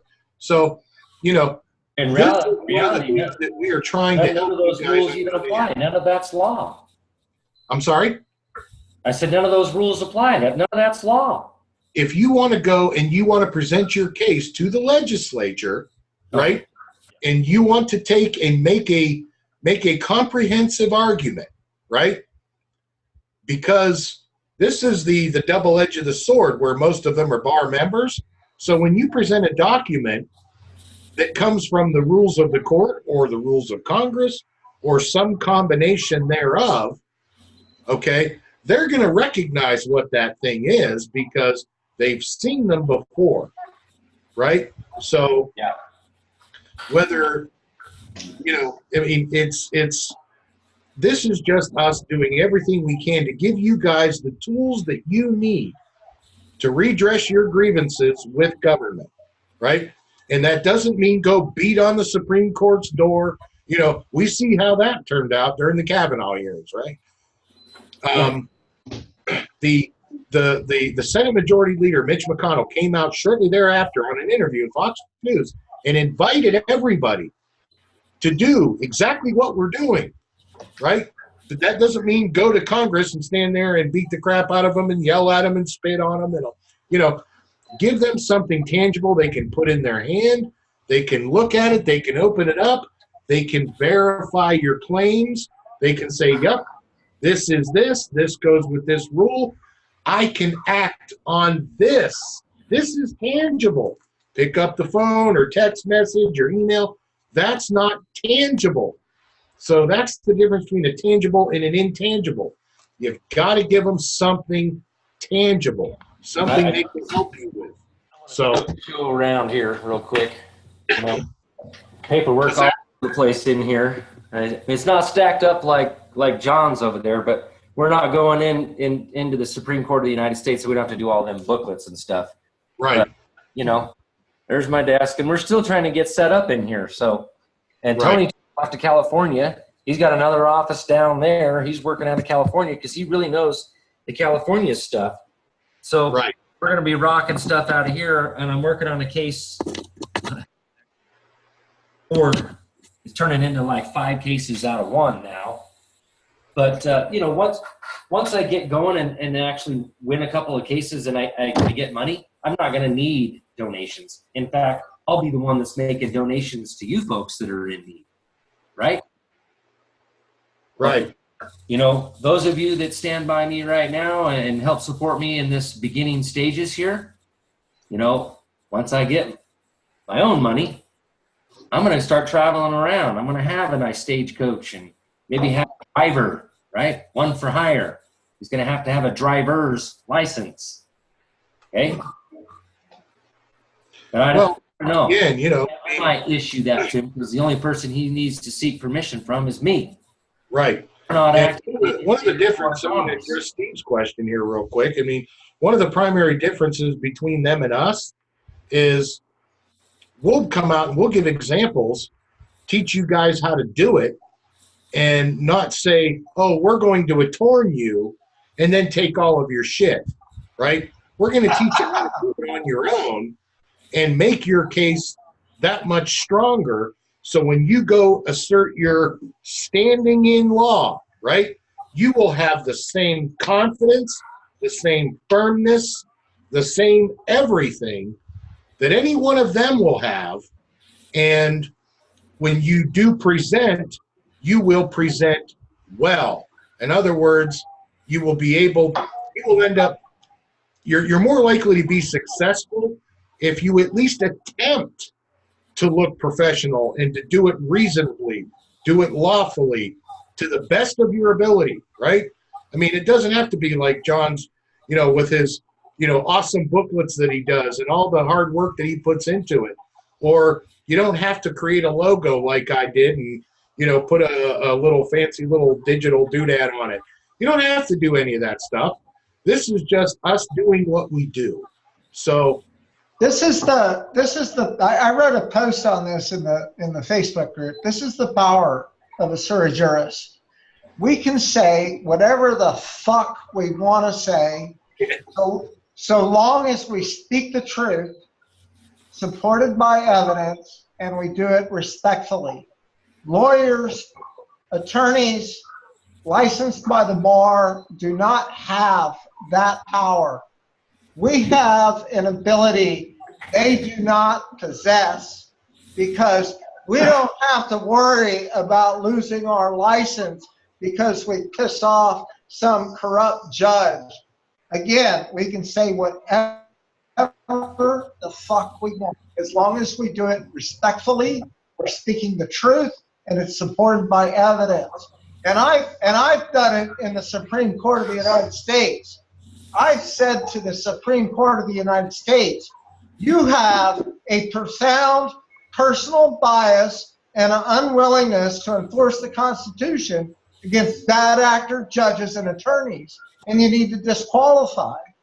And I've stated to them that it is their fault in the Supreme Court of the United States that these rights violations and crimes perpetrated under color of law are happening. It's because the Supreme Court of the United States isn't doing their freaking job. And I intend to hold them accountable in the United States Congress, because I'm gathering evidence against them, and I hope you're fucking listening, because I'm going to submit it to the Congress along with Kirk and Chris, and we're going to tell them they are not above the law, and it is time for the legislature to stop abrogating their authority to a corrupt judiciary and start to return power to the people. I'm gonna tell you guys this again. You learn your status, how to correct your status. Now, I have one from Tony Pellegrino that Tony Pellegrino worked on, and then Stephen Fell and myself worked on it some more, kind of critiqued it, spelling stuff and grammar stuff, and added a couple of things. But Tony Pellegrino is the one that actually wrote the affidavit of, and Kirk's Law Corner's been in there for over a year. Okay, that affidavit of status, right, is nothing compared to what David Straight's got going on here. So if you want this document, the never perfect affidavit, if you want this document, you need to hit up David Straight. Unless David Straight tells me that I can give it to you, that's fine. His work, right? So he's entitled to the fruits of his labor. Although there's a lot of stuff in here, I would say a good 70, maybe 80% of this stuff I've already known, and I've even talked about it on the shows. I've showed it from different areas of law because it's all over the place. Corpus juris secundum, American jurisprudence. You know, I've spent lots of time in the law library. Long before this crap was on the internet, I had to go to the law library and read it. You know, coming up on almost 24 years now for me. This isn't something that I just, you know, was a new thing to me. I already studied criminal law, civil law. I didn't even really know anything about family law until here up to about 3 years ago. So again, not really about family law stuff here. I'm about restoring the republic for rights. And this status, standing, and the jurisdiction you fall under that you want to stand on and consent to. Because we're self-governed. We govern ourselves. And without our consent, that's a fact no, and fuck you.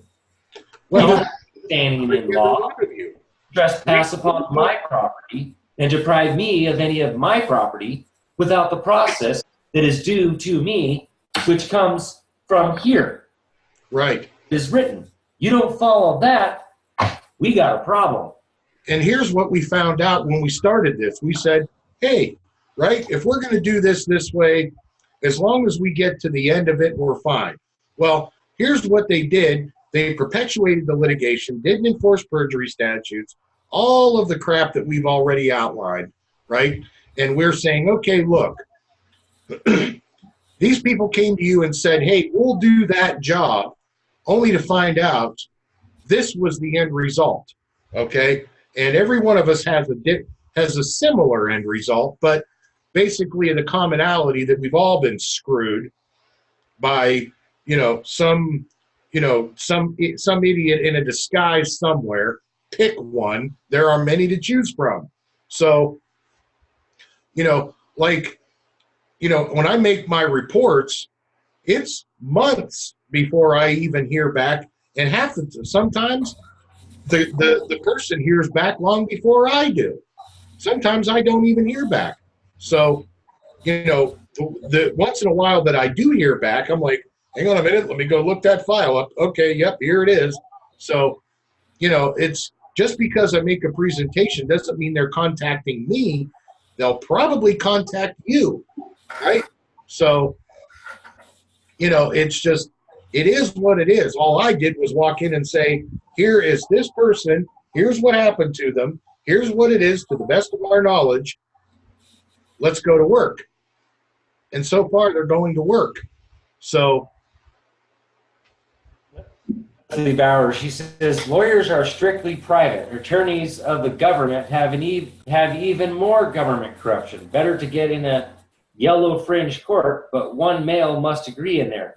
That is a bold-faced lie, garbage, bullshit if I've ever heard it, right? That's standing in law. A lawyer is a law sayer. It's two words. It's a pronoun put together. Law sayer. We are the law sayer. One who is knowledgeable on the law. One who speaks the law is a law sayer, the lawyer. Okay? And attorney, to attorn you to take your property and give it to somebody else, including themselves, is an unjust enrichment. That is an Emoluments Violations. And they're members of a frickin' private club that are founders, clear back as far as 600 AD, have been battling against this crap, the Crown Temple Bar from the Roman Catholic Church. If you do your history like I have, studied your history, you'll know that that's where it frickin' comes from. The bar, right? Step up to the bar. We're not supposed to be going to the bar. What do you mean? That's where you go buy drinks, ain't it? Captain's right. bar. Last comment from me, and I got to jump off, guys. Chris, Kirk, thank you guys again so much. These are my notes that I took tonight because I'm going to use this. I got to write the next. I'm actually taking tomorrow and Wednesday off from work because I got a lot of writing I got to do in another person's case. But obviously from my notes, I got some really good stuff tonight that I'm going to incorporate in. Always learn from you guys. Thank you so much. You got to watch out. Get out.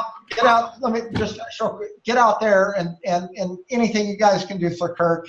Help the man out. He's trying to help this country. Help him.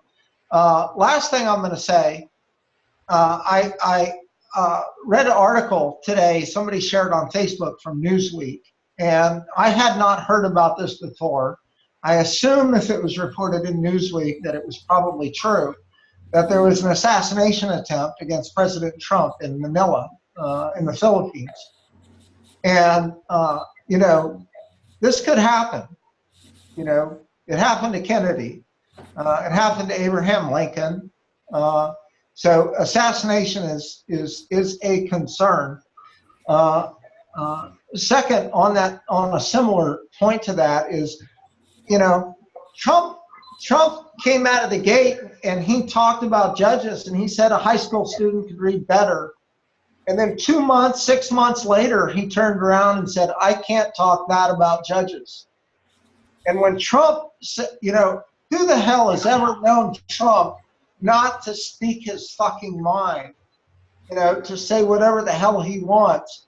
But Trump got silenced against the judiciary. That is clear in my mind when Trump said, I can't talk bad about judges. Trump was fucking silenced by the corruption out there, in my opinion. If we're going to fix this problem, it's going to take the people coming together and demanding reform of our government. And you guys got to get out there and start raising awareness and talking to people. I have a total convert at Office Depot where I go buy paper. She's like, what the hell were you buying all this paper for? And I said, well, let me tell you, it's denial of access to courts in the Supreme Court. Made up all this bullshit rules. And then I started expanding on that and telling her, and she's a total convert. So, you know, find ways to engage people out there. Don't play the victim, play the warrior, that you are defending this country against domestic enemies out there. You know, don't tell them about how fucked over you were by the courts. Tell them about the corruption and how these guys are in violation of the constitutions and how we need to restore our republic. You guys, this is the only way, in my opinion. I do not believe that these executive orders and these military tribunals are going to happen. I know Kirk disagrees with me. I don't believe they're going to happen. I don't believe in these sealed indictments. I think if it's going to happen, it's going to happen by the people coming together, petitioning Congress. Right. And so the military tribunals are set up, and like Trump said, I'm putting the power back into the people's hands. All political power is inherent in the people. We have the right to alter, reform, or abolish anything. Where do we go to protest? As a protest, right? Written declaration of truth, right out of the Black's Law Dictionary. You dumb shits out there who seem to think standing on the corner is a protest. It's not. Yeah. Now, when you go and you file in the legislature where you are to redress your grievances, because that's what the law of the land says, as it is written, Article 1, Section 10 in the Idaho Constitution, we are to petition the legislature with the redress of our grievances. Okay? So when you go through there, it goes through this nice fancy little process because our representatives represent us. They've already been hired and paid. Now, understand this, right? When they don't follow the law, that's going to go into the military tribunals. Right? It's our duty, right out of the Declaration of Independence. It is our duty to do this. Ignorance of the law is no excuse. If you're not following the law, you're violating the law. Which is it? There's no black, there's no gray here. Law is black or white. There is no difference. You're either right or you're wrong. It is either morally good or morally evil. Plain and simple, it's the proverbial line in the sand. Did you trespass the law or did you not? Okay? So you can't be a little bit pregnant. Just making sure of that, right? I stand up. I Need something. I think you made a great point, Kirk. You made a great point. And here, I have more faith in this. Is Trump is like, this is too big a fucking monster. Even though I'm the president of the United States, I can't do anything about it. But I'm going to give you the tools. And I'm going to show you the path. And if you as an American people want reform, here's how you do it. I'm gonna lay out everything that you need to make this happen. I can't do it, but the people can. And I have more faith in that. He's from the executive branch. He enforces the law. We have to go tell on the bad actors. You know, we were taught this in school, grade school. When you have a problem with a schoolyard bully, you go tell on him. That's a fundamental principle we've been taught since we were kids. It's in the Constitution. Well, I'm ready. Indict and then try. 3 steps. You cannot skip step 1 and step 2 and go to step 3 into the judicial branch because they don't have the jurisdiction. See Owen versus City of Independence. Yes, they lose their immunity, but you have to go get it. You have to tell on them. You have to follow the process that is due to that public servant. And right here, you have 3 of the biggest tattletales on the fucking planet. Well, you know. I want to read one thing out of the Black Law here. Maritime, because Leslie Bauer, she's like, maritime is female. I worked for the government and business. Equal Rights Amendment by Kirk. Okay. Don't listen to these kinds of people. Read it, either listen to it from us, because this is what we do. We read it, right? We read it to you. If you don't have a Black's Law Dictionary, that's why we're educating you. Maritime, pertaining to navigable waters, i.e., to the sea, ocean, Great Lakes, navigable rivers, or the navigation or commerce thereof. Does that sound like woman to you? Well, and again, you Hell, know, mine is freaking insane. I this don't is an example of what care. happened. Against people's rights. Well, again, hold on a minute, because this is another prime example of what happens when people are misled, right? Remember, domestic violence is not violence in your home. It's violence out on the land, right? Yep. So these attorneys chose domestic violence because it appears in the preamble as a quote-unquote form of jurisdiction, right? So that's how they can say, oh, there's domestic violence in that home. We can go kick in the door. Yep. Dude, what color is the sky in your fucking world? You can't even cross the curtilage of my property and my home without a warrant. Numbnuts. And by the way, curtilage is anywhere between, 10 to 20 feet, depending on your state. From the front stoop, the bottom step, if you have a front porch with steps going down, it's the extension of from there out, right? And on the sides and the back, it is that same distance off of the walls, right? The outermost part of your structure. So, that's why I said, you ask an attorney what curtilage is, they're going to say, isn't that shit that happens to milk when it gets old? I actually had an attorney tell me that once, and I just was like, oh, Jesus Christ. So, don't take for granted that they all know, because guess what? They don't. Okay? And when I found out how much they didn't know, that was the thing that was most disconcerting to me, because I'm sort of anal retentive when it comes to, hey, we need to pay attention to detail here. Where the hell are these ones and zeros? Where did they come from? And why are you using them here? Because they don't go here. They go over here, right? So, that's the difference between, an entitlement versus an emolument. How the hell do you not know the difference between an unlawful entitlement and a lawful emolument? That's actually in my documents, by the way. And hey, we're only an hour and 37 minutes overtime. Just one? No, I wanted to get. I got so much work I got to do over the next 2 days. I'm going to jump off. Thank you, gentlemen, again. Love you, brother. Go get some sleep, man. All right, you guys have a good night. Thank you, audience, for tuning in tonight.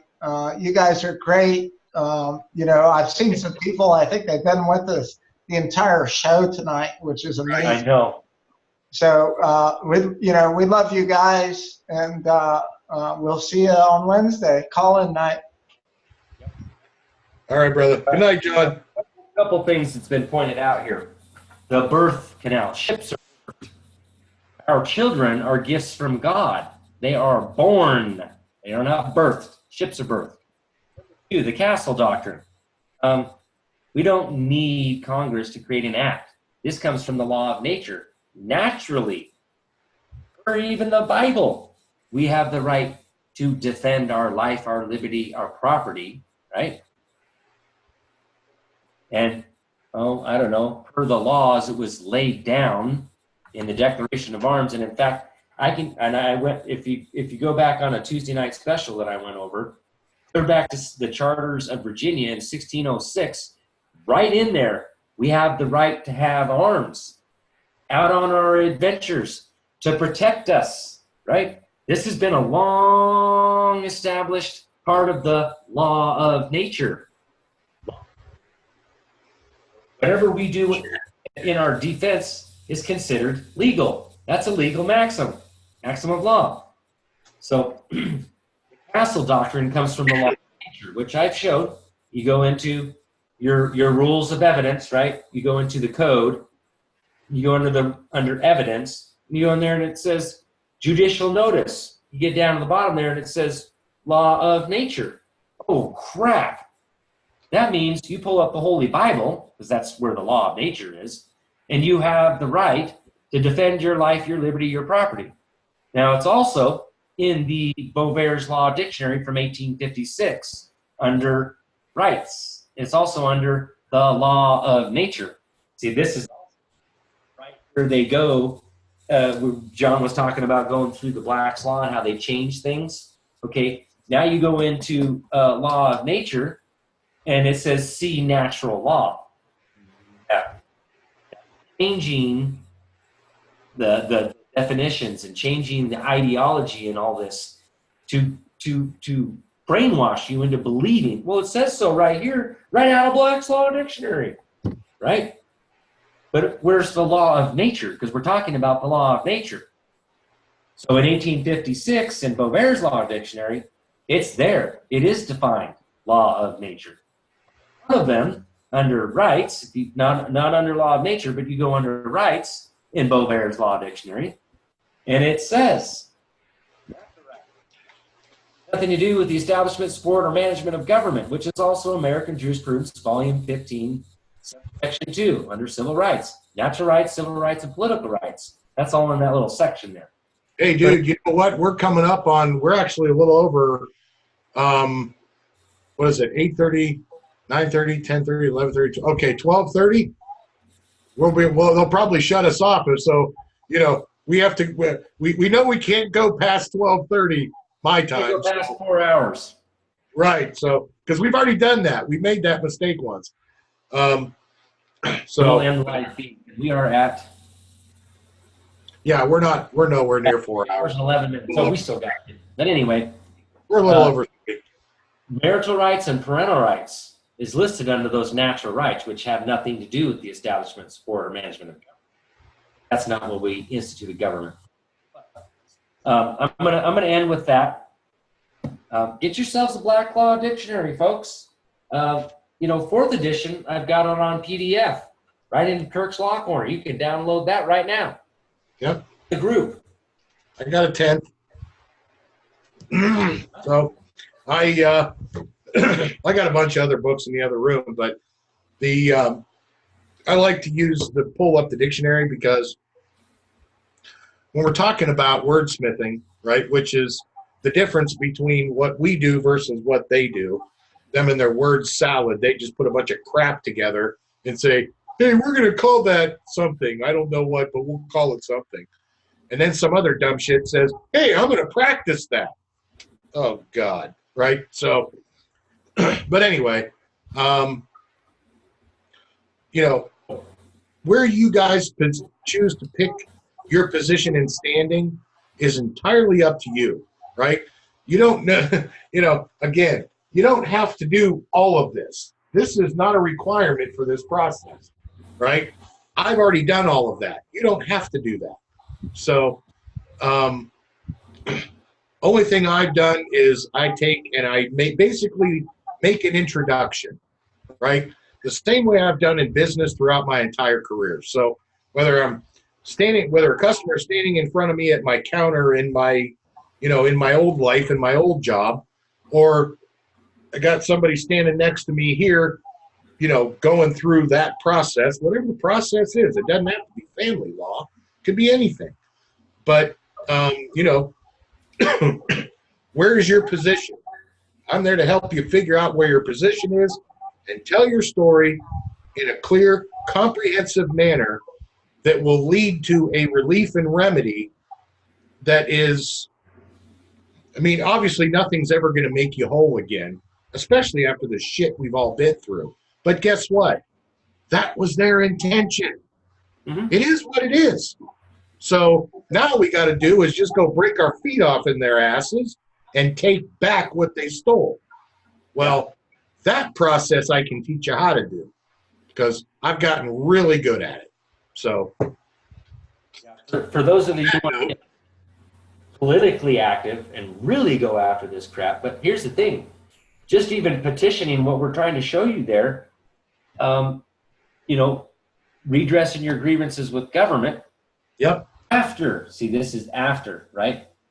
After you do your affidavit of status, after you declare your standing in law, after you declare, right, through a protest, affidavit of truth, everything is done, right? Record, courts of record.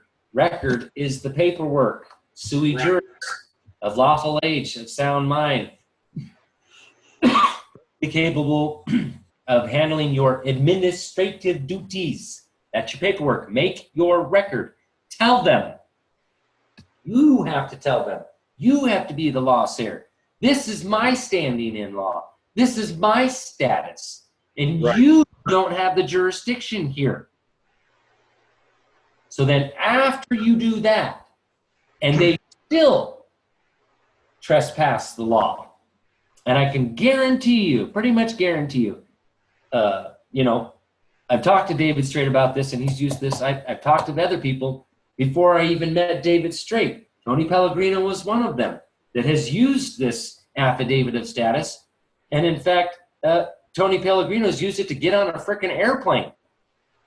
So he didn't even have, you know, he's already pulled himself out of the system. He doesn't have a driver's license or any of that crap because he doesn't need one. He knows that already. So, you know, all of this stuff is doable. It really is. And it's all about your status, standing, jurisdiction, and knowing what parts of the law apply to you and what parts don't. Statutory law doesn't apply to us, right? God is one of the people in the private, dealing with private rights at the common law. So the common law is the Bill of Rights. The common law is your article, your first article of your state constitution. And if anything in the constitution or laws of a state, contrary or notwithstanding. So this is why you go back through there and you'll look and you'll see all these other neat little documents that have laid down the law of our rights through history, through succession of law. That stuff is the stuff you want to stand on. You don't want to stand in their kangaroo courts. You don't want to stand in their de facto courts. You want to stand on your rights and object to that jurisdiction in the private persona. Right. And you don't, go into your legislature. Learned from David is we don't make motions, we don't plead with the court, right? We make demands. You have trespassed the law. You have deprived me of my rights. And I demand you stop. I demand you pay me damages that you owe me. Here are my claims of trespass of the law and depriving me of my rights. Now you owe me a debt. You are in debt to me. And there shall be no imprisonment for debt except for fraud. You make a false statement. I've got this ID here, my badge. I'm from CPS. I'm from Department of Health and Welfare. I'm a police officer. Give a rat's ass who you think you are. Take off all your frickin' clothes. You're just a man or a woman like the rest of us. We all have equal standing in the law, right? Because we're all created equal. We are creations of God. No man, family, or set of men, and Chris, finish that, is entitled to any separate or exclusive public emoluments except in times of service. In other words, the service is the terms and conditions of the contract is the Constitution itself. So if you've been jailed for money, for debt, that you in a case where you didn't commit fraud, where fraud was committed against you, okay, that's reverse practicing, right? They sure as hell can't do that. So again, that's an example of what I do is I go in there and I reverse their reverse practice. It's almost like playing Uno, you know, reverse, draw two, draw four, wild, draw four, kiss my ass, red, green, fuck you, I'm done, good night. You know, so, you know, that's basically what I do. And I didn't bring my Monopoly piece in here. We were joking about that earlier. You know, I'm going to be the car. I'm going to put my car right here on the Monopoly board. That's what I did. So. All right, folks. I really hope that you guys watch this video over and over, and I'm going to get it downloaded and send it over to our YouTube channel as well. Oh, I was recording it while we were talking, so I will upload it to the channel. I'm recording it as well. Oh, okay. You started recording before I did, so I may have to have you do that. It depends on how it is recording-wise. Right. Thank you for tuning in tonight, folks. Share the crap out of this one everywhere. Don't share too much because it'll get marked as spam and blah, blah, blah, blah. But we're going to go ahead and get it uploaded to YouTube one of three ways. So, Joseph didn't say uno, bitch. Draw two. All right. Yep. I draw two. There's two. I drew two. I got my two. Annals of America and my Black's Law Book of Defenses. What do the Annals of America have to do with anything? Oh, I'm just sorry. So, it's from Uranus. It's a whole other planet away. Much love, folks. We'll catch you Wednesday night. Good night, everybody. And educate yourself, folks. Education. Read. Know what your rights are, where they come from in law, and how to effectively defend them. That is what we're trying to educate you on. What your rights are as it is written, right? So you're going to have to go through these documents clear back in the day and learn what it says. I've even posted links to this stuff. So, right. Anyway, have a good night, folks. We will see you Wednesday night. Whoops, not end meeting. I need to stop the live. And